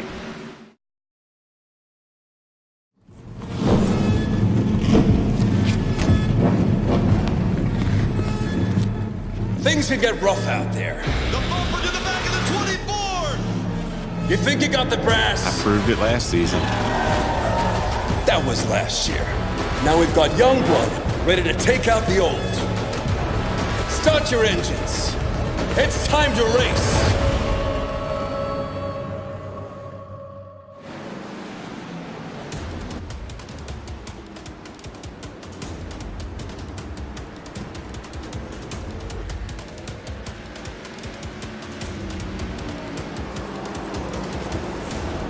Welcome back to the Sonoma Raceway as your leaders are in traffic. Bobby Zielinski just put a lap on Michael Guest, who had an off up the hill into corner number 1, and now he's got some company in front of him. It's Brad Davies, Joe Letteriello, and Chris Shearburn just ahead of your leaders.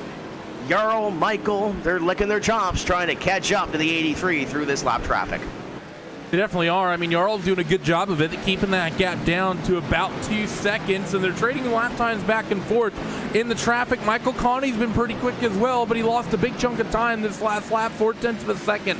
He lost both over the 3 and the 83, and Michael has been closing on that 3 car, was within about 6 or 7 tenths. Now the gap's out to about 1.5 seconds. So if that 5 car has any hope of maybe pulling off a win, he needs to get moving now. He needs to get up on the wheel as Zielinski puts Shearburn behind him, and that is the final piece of lap traffic, I believe, for the time being at least. You look behind Zielinski, you've got Shearburn, you've got Letteriello, you've got Davies, and then you've got the battle for position number 2. So Jarl and Michael are going to have to work through the 3 pieces of lap traffic that the leader just put between himself and the second place driver, as the 3 looks to the 13 and will try to put him in the rearview mirror, and indeed he does. Yeah, and it's getting all sorts of sketchy out here right now, Tim. We saw the 54 go for a little bit of an off-track excursion. Now the 57 going to give way to Tien, and Tien going to catch up now. The next car on the list for him is going to be the 36 of Shearburn, and Zielinski, meanwhile, still continuing to drive away. So definitely tires left on that VRS car, at least for the moment. Bobby doesn't have to worry about any retaliation, at least not yet. And as you mentioned, Letteriello almost had an off. It opened the door for Davies, and now Michael Conti has nowhere to go because they're side by side in front of the front kicker number 5, and looks like Davies will get ahead of Letteriello and get single file, and as they do that, there's Bergeron on the back bumper of Conti as they battle through the lap traffic and they battle amongst themselves for what is position number 3. That's all it takes here is the O2 machine of Bergeron might have been setting up a move. He pulled out of it. Don't think he got the run he needed. The 5 car sends it, nearly tags at 13 of Brad Davies. That's all it takes often here at Sonoma, is just a couple pieces of traffic in the in the wrong point. Watkins Glen, when we saw it here, never really saw that as an issue because there aren't too many bottlenecks around Watkins Glen. Here at Sonoma, though, there's so many different places where if you get a piece of slower traffic out in front of you, you just cannot get by and you are stuck until you get to the other end of the racetrack. That's exactly what happened to that 5 machine of Michael Conti, who dropped nearly 1.5 seconds to the 3 machine of Jarl Tien just on the run down through the S's. And when you look at that battle now, the 13 of Davies still in front of the 5, as is the 36 of Chris Shearburn. Letteriello has the 02 just in front of him, and it looks like Conti will see Davies pull over here and let those 2 drivers battle for position number 3, and the only thing that stands between them and what would be trying to chase down the second place driver is Chris Shearburn, and Shearburn a couple of car lengths ahead of the 5 of Conti. So we'll, I'm sure, see this battle crop back up here in the final 15 laps of this race, but Michael Conti, I'm sure, has to be a little bit frustrated in the cockpit of that 5. Yeah, just a little bit. You can see the 5 get right behind Shearburn there now and slows down once again for the hairpin, and Bergeron continues to close. And the O2's been charging some of these corners and gets a decent run out of the hairpin. The 5 able to apex out a little bit better, though. But Conti's got to be looking in the mirror here because we are expecting these guys to hit pit road basically any time now, because we've just crossed into lap number 41. Unless they just hit that short pit, they're probably going to come down pit road one last time and get some tires for the last, I'd say, 10, 12 laps or so. And we'll see when those guys do decide to peel off onto pit road. Bobby Zielinski has a 2.5 second lead over Jarl Tien in position number 2. And then it's another 2.5 to 3 seconds back after that little mess that Michael Conti and Alex Bergeron got caught up in. Jarl's been able to make up some time on that battle and put a little cushion between himself and third place. But Bobby Zielinski out in front once again, hitting all his marks, doing what he has to do, staying up front. It doesn't matter how much you win the race by, it's just a matter if you win it. Yeah, it's a good old Mr. Sterling Moss, I think, who came up with that one. Very famous and back in the olden days, winning Formula One Grand Prix without really risking it, just getting a lead and pretty much managing it as opposed to trying to grow that lead as huge as he can. And that's pretty much what Bobby Zielinski has to do right now. The 3-year-old TN is out of touch. There's not. I disagree with Cisco. I don't think these guys are coming down pit road whatsoever for the rest of the race. Certainly not these guys out in front. So there's no way that 3 machine can really get to you. The 5 and the O2 seem to be doing battle coming through the hairpin. I think Alex may have had a little bit of overlap, but Conti able to hold on to the spot as they head up towards turn 1. Heading up the hill, Michael Conti gets the run, but so does Bergeron right behind him. Alex Bergeron going to try to get back up here and work on Conti. Want an entrance up the hill and closes in, but Conti will get the run off the corner and put another car length or so in between them. But Bergeron is on it, looking to get back to position number 3. And this battle happening about 3 seconds behind Jarl Tien for position number 3. Tien in position number 2 right now as they continue to put on a show for that 3rd place position. The way Bergeron's been entering these corners, Tim, I think he has a cup of tofu in the cup holder or something like that, because he has been drifting plenty out of that one. That one's for Ian Flash, by the way. But as they head down the S's once again, look at how the back end just kicks out on the O2, and he's able to keep the power with it. I'm having flashbacks, Randy.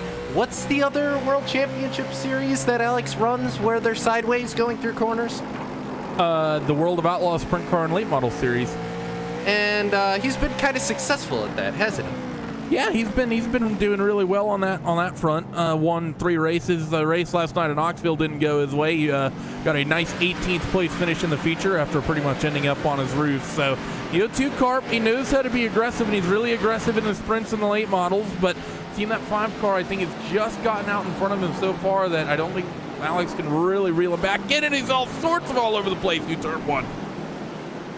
He got that entrance into the hairpin on turn 11 and really stormed and was really aggressive on that entrance, but Michael Conti was just a little smoother off that corner and picked up a little bit of cushion between himself and Bergeron. But there's no denying that Bergeron is up on the wheel right now and driving that race car for all it's worth to try to not only get up to Michael Conti, but if he can get by and try to reel in Jarl Tien and Bobby Zielinski in front of him, pretty sure he's going to try to do that too. But he's running out of laps quickly here, and we got about 12 laps to go in this one. There's a battle between Keegan Leahy and Jimmy Mullis. Mullis continues to drift backwards a little bit, and Keegan Leahy has found that Racing Virginia number 27 as that is the battle for position number 7.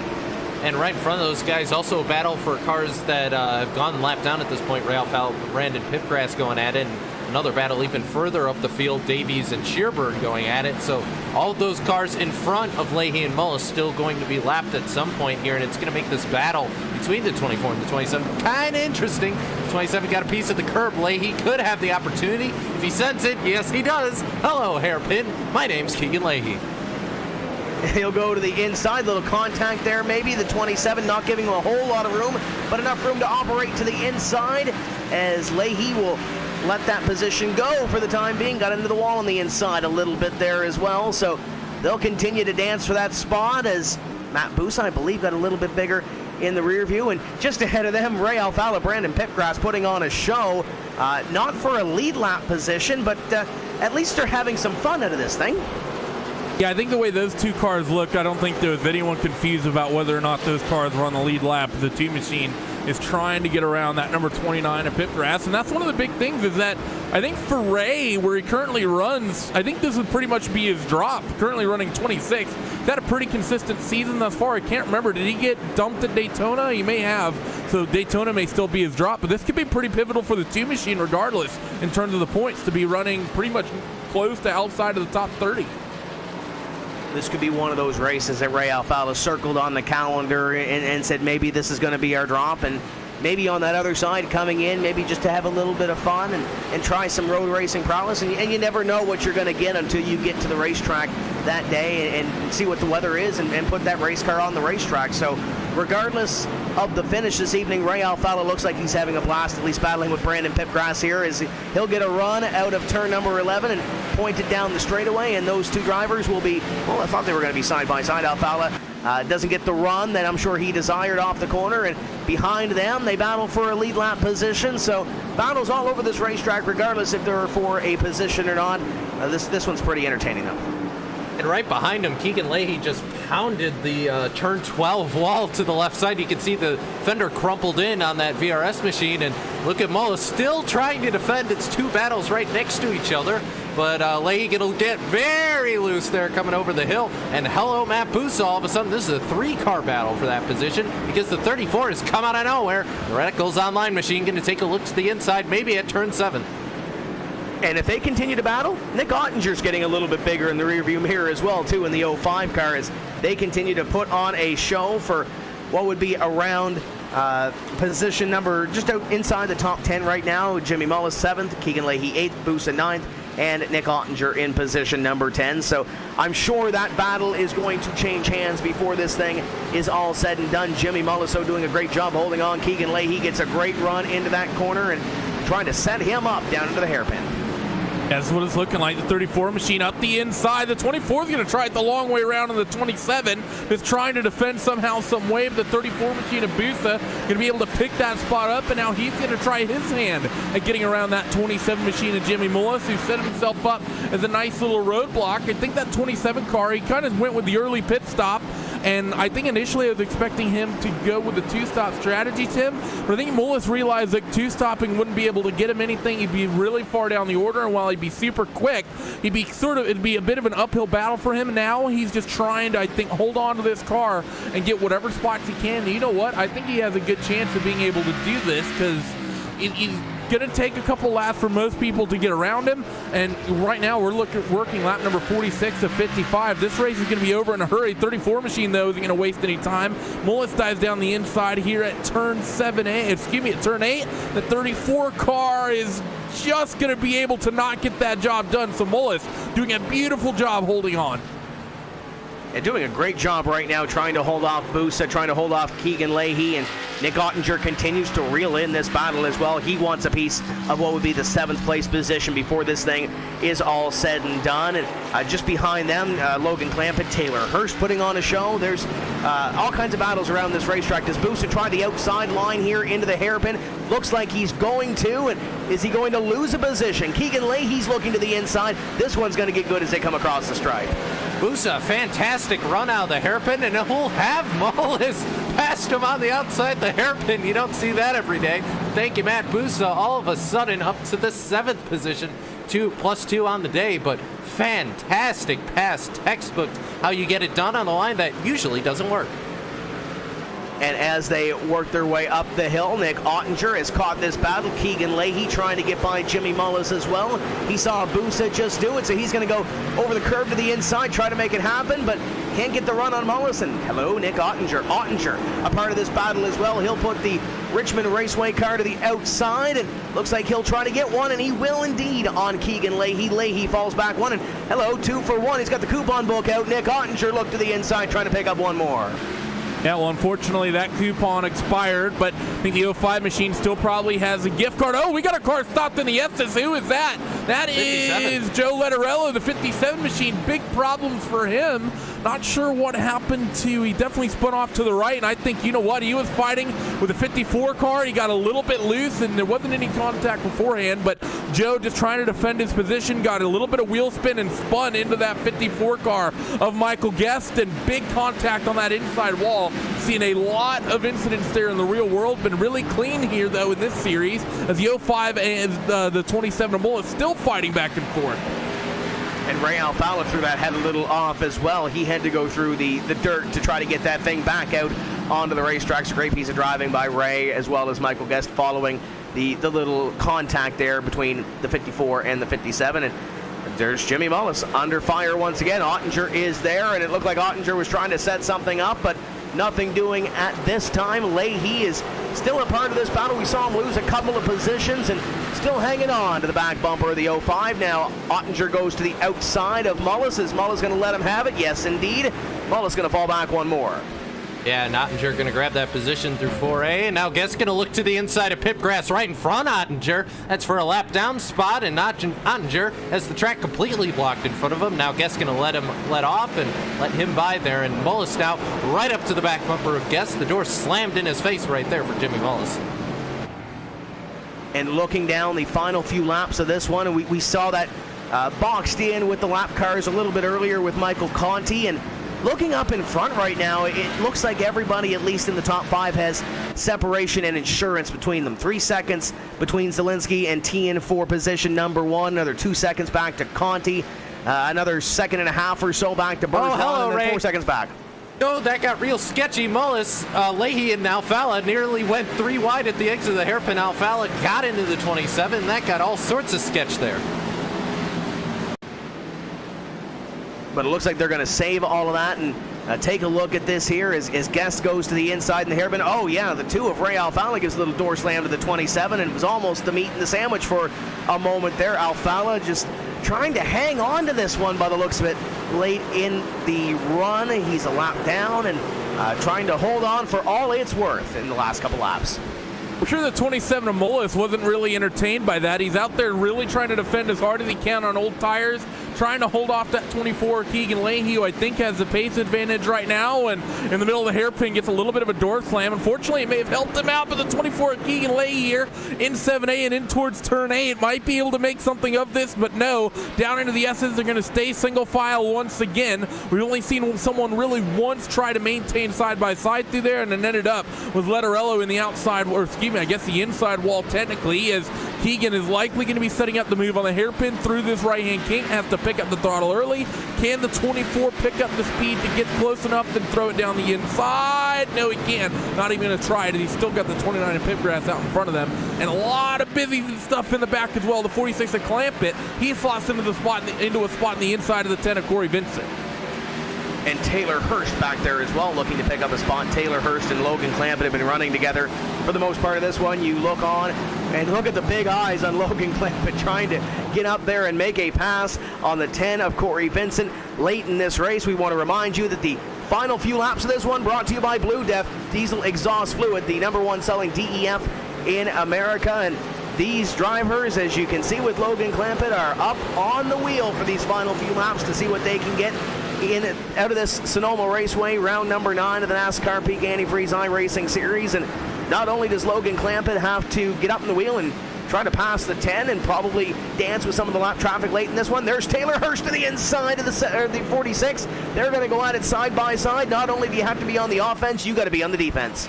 That was not just a dive bomb for one position. That was a dive bomb for 2 positions from Taylor Hurst.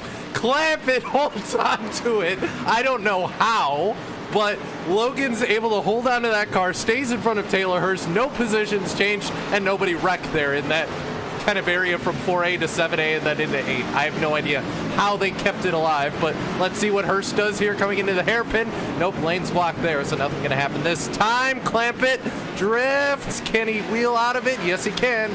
Oh, but Hurst can't. Hurst is half going to go around, gets down into the infield in that hairpin, and is going to lose a little bit of time and a little bit of track position, and got a couple of lap cars behind him duking it out, but what a battle in between there. I was about to say that Logan had the position, but it wasn't done yet, and I honestly don't think it is done as of yet, because that 74 Taylor Hurst, he's going to try to claw his way as much as he can back up to this 46 as the 46 tries to fend off the lap car, the 28 of Casey Tucker. But a great run for Logan Clampett in position number 12. I'm sure he wants a little bit more, but this race still not done yet as these drivers work their way around. They'll try to catch Corey Vincent for position number 11, or at least will at 46. Yeah, that 40, he's going to have his hands full, though, trying to pick up that number 10 car out in front of him, because him and Corey both pit on the same lap, which is about 6 or 7 laps early. So Logan won't have any tire advantage at all to reel that gap in. He's going to have to do it the hard way, as still the 27 of Mullis has not yet let that 24 car of Keegan Leahy get around him, and that's really impressive considering the tire advantage Keegan has. through that right-hand kink and on the run down towards the hairpin once again. Keegan all over the place as well. The 2 Machine about follow behind. Keegan's going to try to slot it down the inside of the hairpin. Surprised the 27 gave that much room to Keegan, but Keegan picks up a little wheel spin on the exit. And I think it's one of those things, Tim, the tires are getting so gone for these guys. They've been on this same set of tires closing in on 30 some odd laps that when you get the inside run off the hairpin, you can't just pick up the throttle you could 10, 15, 20 laps ago. And in some ways, having the outside on the hairpin, being able to use all that runoff and having that wider run down onto the front straight almost seems like a benefit rather than a bad thing. And for these drivers that are battling for this spot, this is pretty much it. You look at Nick Ottinger, he's another 4 seconds or so ahead of this battle for position number 9. So yes, you could lose positions here if you do have an off, but this might be their battle for what is the end of the race as we come down to about 3.5 laps to go in this one. And Keegan Leahy continuing to try to set up Jimmy Mullis as they come into the speed shot. And you see all kinds of cars behind, but for the most part, except for Corey Vincent there in the 10 and a couple of cars behind him.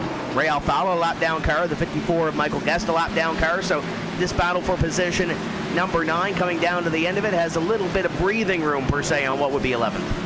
And if you're worried about where's Bobby Zielinski's out in no man's land right now. He's got about 4 seconds over his second place right now, and the only car in front of him is a pair of lap cars, which he probably is only going to have to deal with those cars, and that's going to be it as Mullis going to get by Leahy here coming out of the hairpin.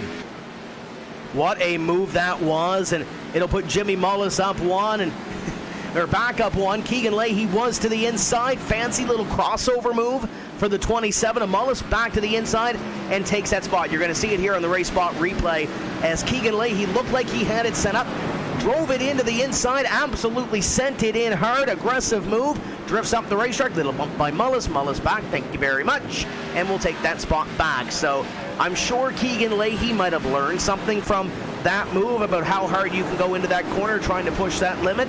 But he's going to have another opportunity here, I'm sure, in the final couple laps. Definitely, and I think one other thing that's going to pop up is that O2 Machine has been waiting for an opportunity. He's tucked right on the back of the 5 Machine of Michael Connie. He's going to try to set something up here through the hairpin, watch him get a really wide exit, going to try to get a run down. The gap's about 3/4 tenths of a second, I think, as they head towards the front straightaway. 2 laps remaining as they get ready to head up the hill. And the O2 car of Alex Bergeron, you know what, I don't think that worked quite as well as he would have liked, setting that move up through the hairpin. Lost a little bit of time to that 5 car of Michael Connie, and that's going to really hurt him whatsoever. That said, up through the top of the hill, I think the O2 Machine able to reel that gap back down and in. So with a lap and a half left in this thing, Tim, Alex is not done yet, and he's really wheeling this thing through turn 3, and he's got to run on the run down towards 4A. We saw a couple laps ago, Keegan Leahy sent it in on Jimmy Mullis in the hairpin. If you're Alex Bergeron, you're in position number 4. Top 5 run would give you your best career NASCAR Peak Antifreeze iRacing Series finish. But do you send it in a little bit harder on a driver that's won a championship in this series to maybe try to pick up a podium run? Yes. That's just plain me, and simple. but yes. And right now, it's 6 seconds back behind Bobby Zielinski. Jarl is about 2 seconds ahead of this battle in position number 2, and this is the battle for position at number 3. And this time by, they're going to come down to that white flag. So they've got 2 more opportunities through this hairpin. Alex Bergeron, does he try it here coming to the white flag? He gets close to the 5, little slide on the O2, and can't get there, but he'll have 1 more opportunity, this time by white flag. On the final lap, the O2 Machine, he needs to really close in. That little drift through the hairpin may have kind of removed one of his final opportunities. I will say his penultimate time down on the hairpin, I want to watch what do the 27 and the 24 do. They come through the right-hand kink right now and are on the run down towards the pit entry. 24, Keegan Leahy, not nearly close enough. Those guys will only have 1 more opportunity as well. And Alex Bergeron is closing on the 5 car of Michael Connie. He's been great through that sector of the racetrack the last handful of laps. That's where he's closed so much time. Bobby Zielinski, though, he works through 7A and down the S's for the final time. Bobby Zielinski has really established himself as a road course master in this series. Yes, the 83 is great on ovals. We've seen it time and time again, but this virtual racing school number 83 is quick here at Sonoma Raceway. Picked up a win last season here at this racetrack and is a half lap away from going back-to-back in wine country. He has Nick Shelton in front of him, but he will not be a factor as they work up towards the hairpin for the final time. round number 9 of the NASCAR Peak Antifreeze iRacing Series, coming down to the final few feet, and Bobby Zalinski clean and to the finish. Zalinski will pick up round number 9 at the Sonoma Raceway for the NASCAR Peak Antifreeze iRacing Series, and back-to-back on the road course, and first time we've had a multiple winner on road courses. Jarl Tien finishes in position number 2. Conti will hold off. Alex Bergeron in position number 3, and Jake Sturgis comes across the line in position number 5. But that battle behind, guys, 9th and 10th, Jimmy Mullis has it. Does Keegan send it? Find out. No, he's not, but Brandon Pipgrass going to send it on Chris Sherburne right in front of those guys. They're going to be side by side as they head for the start-finish line. Which of those? Sherburne going to cut off the Pipgrass. 46 and the 74. Logan Clampett all sorts of sideways, fighting with the 74. Taylor Hurst, they're going to stay leaning on each other down the front straightaway, and Taylor Hurst is going to ensure he gets that 12th spot. Man, oh man, battles at the end of this one and throughout the field, but up in front, Zalinski goes to victory lane. The official margin of victory, 4.5 seconds. And look at this send right here. The 46 of Logan Clampett goes to the inside on this hairpin, trying to get that spot away. Hurst is solid on the outside. Logan Clampett has that little slide, and Hurst enough to get the move. Little bump into the door, little door slam, and Hurst is going to take that spot. That was entertaining. I don't think Hurst liked that position being taken away from him, Tim, and he decided to do something about it, but neither car wrecked, neither car went around. You know what? I'm okay with it. For a moment, both of those cars were out of control, but they knew what the ultimate goal was, and that was to pick up what would be position number 12 out of that one, and it goes to Taylor Hurst. And Keegan Leahy got to the back bumper of Mullis, but couldn't do anything with him as Bobby Zalinski celebrates as the winner of round number 9. And with this, we're officially halfway in the 2018 NASCAR Peak Antifreeze iRacing Series as Zalinski lights it up. The Ford Virtual Racing School number 83 celebrating another victory in this NASCAR Peak Antifreeze iRacing Series. We'll look at the full field results here from Sonoma Raceway, and it's Bobby Zalinski up in front, Jarl Tien in second, Conti in third. Michael Conti beat best Alex Bergeron for that spot in position number 3. Jake Sturgis in fifth. We were all told Christian Chalner would be one to watch this evening, and indeed he lived up to it, finishing in position number 6. Matt Busa, Nick Ottinger, Jimmy Mullis, and Keegan Leahy complete your top 10. At the tail end of the top 10 and into the top 15, top 20. What an exciting bunch of names this was to watch for 55 laps. Corey Vincent in 11th, Taylor Hurst in 12th, Logan Clampett in 13th. We may have said those three guys' names more than anyone else's all show. Phil Diaz in 14th, Colton Davis 15th, Nolan Scott 16th, David Rattler 17th, Brian Schoenberg 18th, Nick Shelton, the last car to finish on the lead lap, in 19th, and Marcus Richardson will round out your top 20. Yeah, and then 21st going to go to the driver Brad Davies. He's one lap down. A bunch of these cars lap down all the way down to 29th, but Chris Sherburne 22nd, Brandon Pipgrass 23rd, 24th to Ray Alfala, 25th to Michael Guest, Casey Tucker 26th, 27th Andrew Fayash, Joe Letteriello going to finish 28th, Ryan Lowe going to finish 29th, Zach Novak 3 laps down going to finish 30th. And completing your field, these are drivers that had some issues this evening. Blake Reynolds, Casey Kerwin, Chris Overland, and Adam Gilliland started 34th and finished 34th here this evening in the Gary Mercer Trucking number 8. We're going to step away for just a few moments' time. We'll bring you back to the post-race show where we'll talk to the top 5 from Sonoma Raceway, round number 9. Post-race show coming up.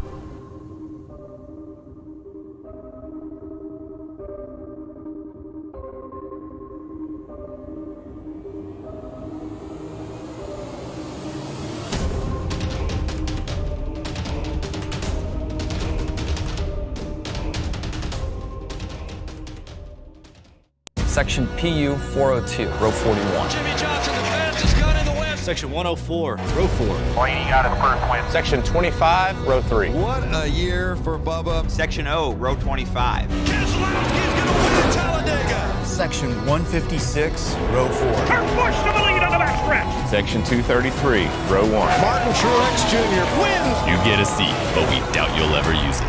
Grab your seats at NASCAR.com/tickets today.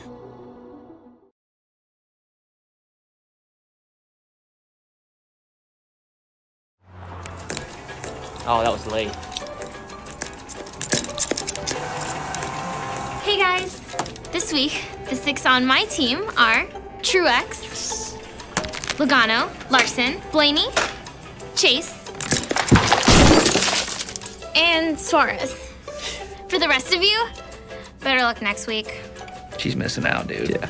The all-new NASCAR Fantasy Live. Visit NASCAR.com/fantasy and build your team today.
Welcome back to Sonoma Raceway and round number 9 of the NASCAR Peak Antifreeze iRacing Series. It's just completed and Bobby Zalenski has gone to victory lane at the road course for the second consecutive season. You see your top 10 on the screen, and we'll get ready to head down into victory lane and chat with our winner, Bobby Zalenski, and we'll see what he has to say after 55 laps. And Bobby, it looked easy from up here, but I'm sure it wasn't easy inside the race car. Walk us through 55 laps here at Sonoma. That is the most exhausted by far that I've ever been from a sim race. The amount of concentration you need just to get around here for 10 straight laps is insane, especially on this build versus last year. It is insanely slick. In terms of the race, definitely not easy.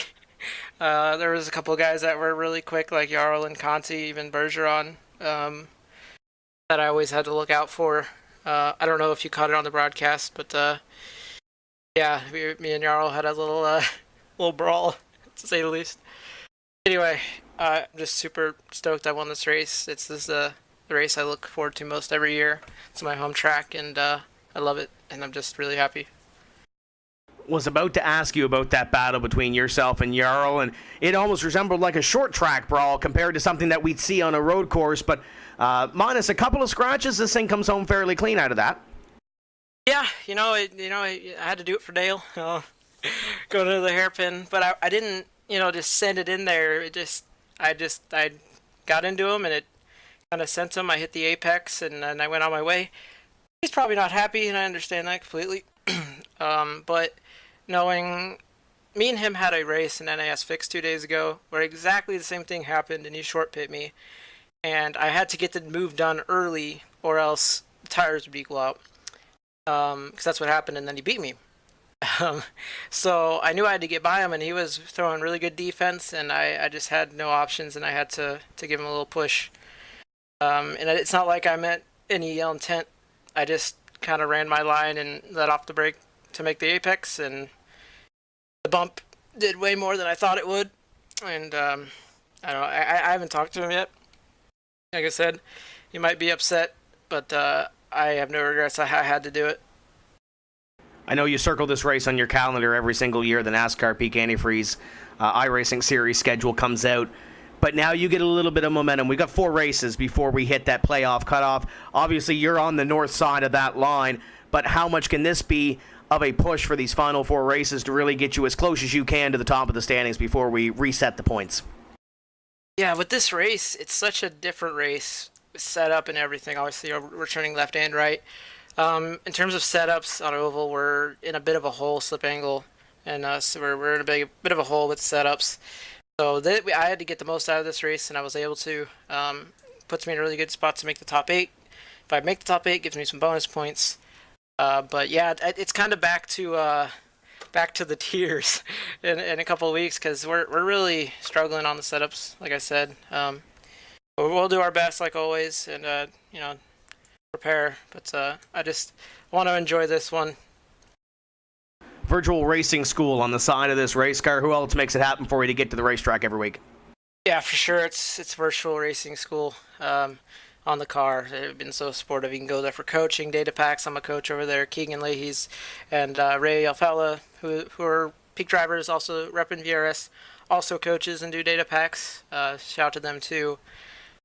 Shout out to United Western Industries, New Age Metal Finishing, Duval Creative for painting this beautiful car. Shout out to Bill Weaver, and want to dedicate the win to a family friend who passed away a few days ago. I know this is just kind of sim racing, but I want to dedicate the win to him. And it was a dominating win at that. Congratulations to Bobby Zielinski, your winner from Sonoma. And the second year in a row, he pulls away from wine country with a victory. I know we're trying to catch up with Jarl Tien for position number 2, but we got Michael Conti on the line, and I believe that Randy has caught up with our third-place finisher here this evening, driver number 5. Yeah, I'm stood by with Michael while we try to get Jarl in here. And Michael, what an interesting race for you. You managed to pick up 3 spots to get yourself a strong podium after starting 6th. I know you're one of the strongest road course ringers in this series. You're strong. I've raced with you on the road courses before. You spent a lot of time running and memeing with my teammate Josh. I'm sure this is a race you had circled on the calendar, especially after the way you left some stuff on the board last season. Yeah, I definitely did. Yeah, that motor blowing up last year is really eating away at me. And it wasn't even of any fault of my own. It was just a random explosion. If I would have double downshifted last year and blown it, I probably would have been somewhat okay with it. But given that it was random and after I took the lead, that was pretty tough. So really wanted to come in here tonight and do well. Like you said, I spend a lot of time on the road courses when the NASCAR stuff goes here. I love it. Watkins Glen, Sonoma, they're both my favorite tracks in the schedule whenever we go there. So really wanted to win. Usually I'd be pretty happy with 3rd, but like you said, I had this circled and I was really hoping we could get a win out of it. But after starting 6th, I think 3rd is pretty good. As you guys saw, it was quite a handful out there. The track was really hot. Tires fell off a lot, and it was just really hard to set up a pass when you were just spinning the heck out of the tires all the way around the track. So I think it was a good showing for the forefront Chevy. Chaos Crew needed a good finish after the last couple weeks. I've been lackluster at best, so it was good to get everybody up front again and get this car some TV time because it definitely deserves it. This is the halfway point of the series and only your second top 5 in 9 races. Is this going to be a bit of a rebound race for you? You got Chicagoland, New Hampshire, and then the likes of Pocono, Bristol, Darlington coming up before we start talking about playoffs towards the end of this thing. Is this going to be the race that rebounds you to potentially getting yourself into that top 8 to potentially run for the championship, or you think that you still have a lot to work for when it comes to these races coming up? Well, I think tonight really isn't an indication of who's going to be quick the next couple weeks. I mean, Sonoma is an outlier. It's its own thing. So with that being said, I think we're a lot closer on the 1.5 miles than we have been. We got some good info after the build came out. I think everybody got practically the same info. So Chicago is going to be really tight. I think a lot of people are going to be on top of each other as far as lap times. Hopefully we can qualify a little bit better and just keep track position. But looking forward to New Hampshire, Pocono. I've won at both of those places, and I ran really well at Darlington a couple years ago. So I think we're going to be good. I don't know if we're in the top 8 at this point. Hopefully tonight put us there, but even if it did, we're not in by a lot. So we've got some work to do, but Hastings and Schoenberg, Nick, all those guys, Busa, we're going to put our best foot forward. And we're going to do the best we can with what we have, as Brian likes to say. So hopefully what we have is really good, and hopefully we can maximize that and get a solid run going into the playoffs in a couple weeks. In addition to those guys, who you got the plug for Team Connie and the Chaos Crew? Yeah, like I said, big thanks to Forefront, Richmond Raceway, the Chaos crew, everybody that put together this deal this year. This is unprecedented. We've never seen a racetrack put together a sim racing team like this. So thanks to them. Thanks to Mike Waddell and Daryl. They were both instrumental in putting this program together. So none of us would have had any of the opportunities we've had this year without them. So big thanks to those two guys. And again, thanks to everybody at Team Conti for sticking by me the last couple of years through thick and thin, a lot of thick and thin as of late. So thank you for not giving up, and hopefully we can run well in a couple weeks when we get to Chicago. There he is, third place finisher, Mr. Michael Conti, and Cisco Scaramuza. He stood by with the fourth place runner, 02 of Alex Bergeron. I've caught up with Mr. Dirt Track himself, and he was busy behind the wheel tonight. Alex, you didn't have a spoiler on top of the car, but it sure looked like it on a couple of occasions. You were getting that thing sideways all over the place, but you made it work. Talk about the race, man. How was it? It was very tough. I started behind Bubby after a good qualifying run.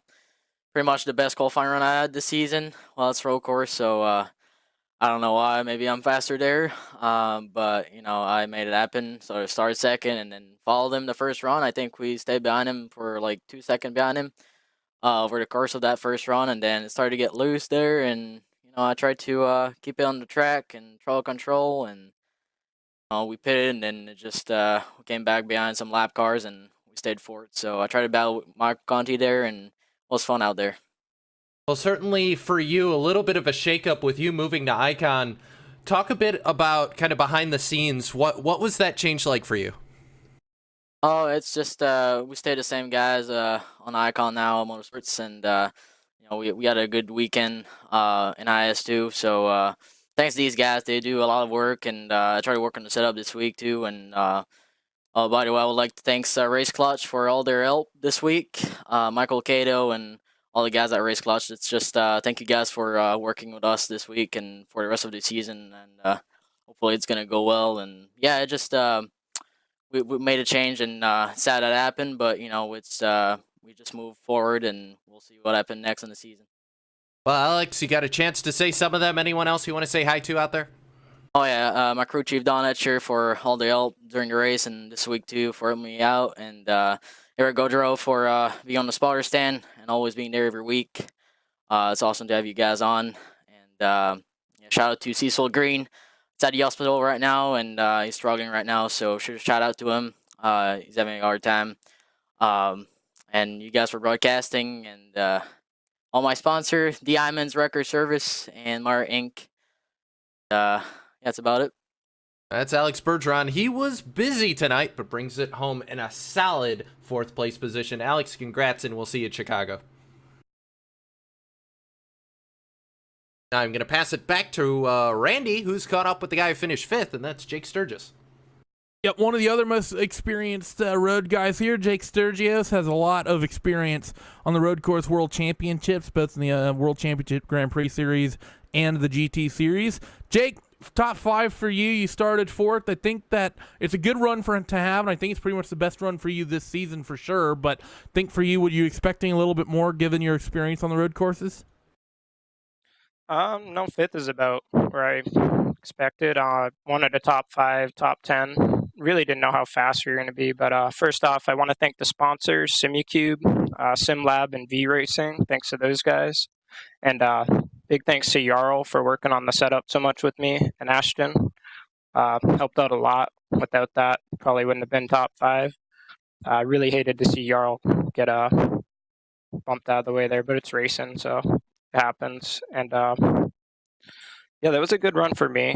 I knew Conti was quicker than me that first run. He was just all over me, and I think I made him wear out his tires trying to get by, and he fell back a little bit, and then he short pitted, and I waited. That way I could lead a lap, get that extra point there, and I'm not sure that really helped out in the end, but fifth isn't bad. And as much experience as you have, I mean, you've been in this series forever, and like you said, you spent a lot of time in the other series as well.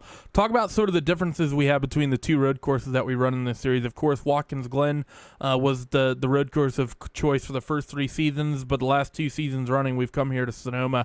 Which do you like, and would you like to see him throw both road courses on for next season and run 2 through for the rest of the history of this series, or do you like the one-off and swapping back and forth?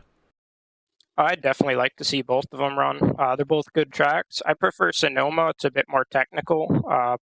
Can find more time out here. And Watkins Glen's fun, but I really don't like that bus stop. It seems like it's hit or miss getting through there.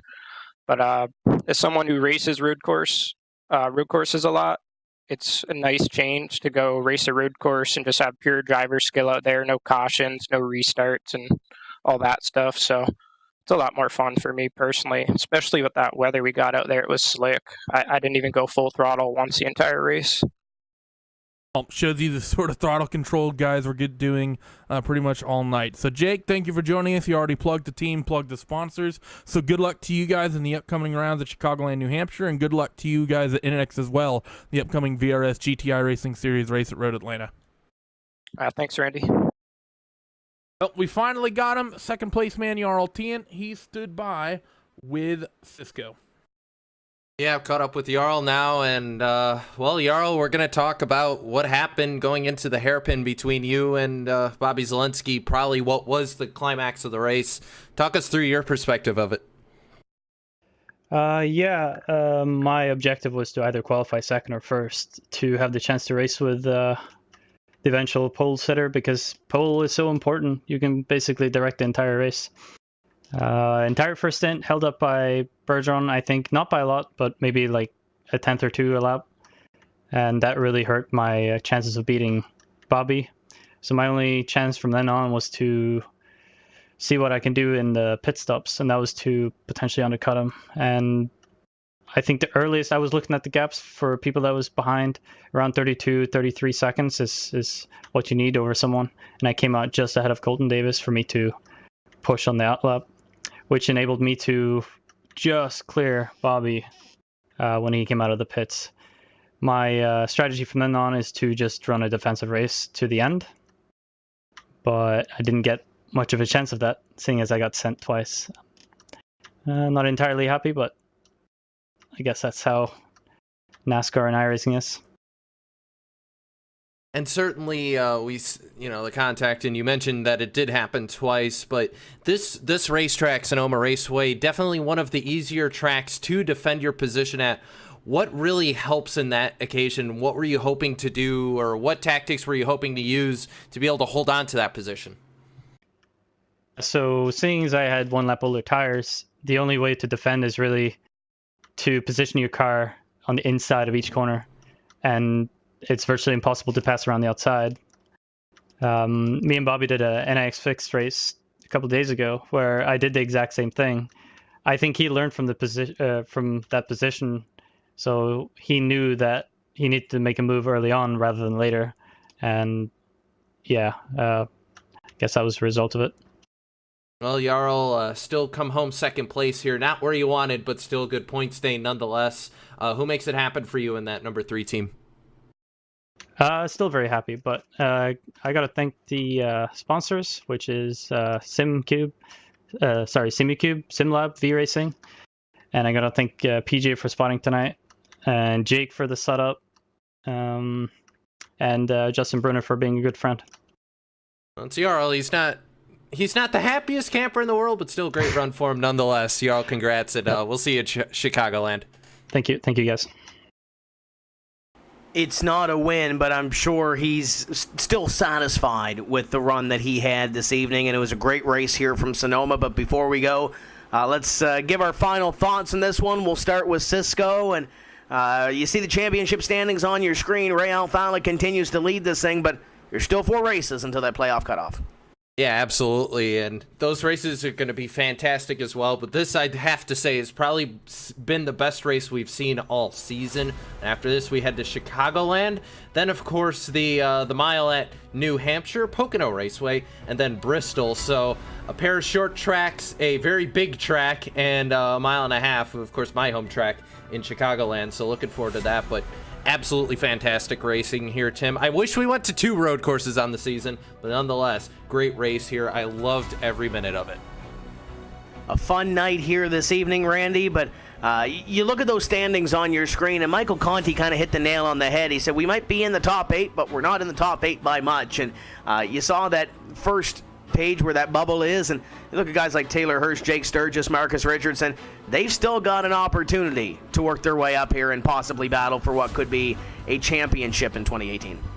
One or two good races could really change these guys this season. If you're Jimmy Mullis and Marcus Richardson, I mean, think about what happened to the 14th place Jimmy Mullis at Michigan, racing hard as that 24 Keegan Lay, gets spun down to the inside in the infield grass. If he had maybe just checked up and accepted that second spot, maybe he has a better finish and he could be inside the cutoff. That's the way you really have to approach a championship like this. Yeah, it's great seeing people fight for the win, but if you want to get yourself as much points as you can, you sometimes need to prioritize running for points. Those guys outside of the top 20, I think, while they're going to be doing their own little championship fights, they're pretty much out of it. But just to echo everyone else's thoughts, I think this is a great race, and I'd love to see another road course added to these schedules every year. I'd love to see both Sonoma and Watkins. And you know what? I'd love to see a couple extra road courses added to them in the real world. It'd be fantastic to see the Cup cars do battle around a place like Road Atlanta or VIR or Sebring, some of the great road courses we have in the United States. Maybe even Laguna Seca. I want to see some Cup cars go down through the corkscrew. And with this road course round, this marks the halfway point in this NASCAR Peak Antifreeze iRacing series. And with that, we write another chapter in the series history. We want to thank everybody that helped us put on this race this evening. Of course, Hugo Louis down in the production hauler, pushing all the buttons to make sure we get on the air this evening. Andy Werner, Will Vincent, Drew Adamson, and the entire team, of course, at Race Spot TV. Our next event for this series comes up on Tuesday, July 10th, when we go racing at the Chicagoland Speedway. Until then, that's going to do it for us. So for Randy Cheneth and Cisco Scaramuza, my name is Tim Terry. We'll see you on July 10th when we say, let's go racing from the Chicagoland Speedway. Keep the hammer down, and we'll see you at the track.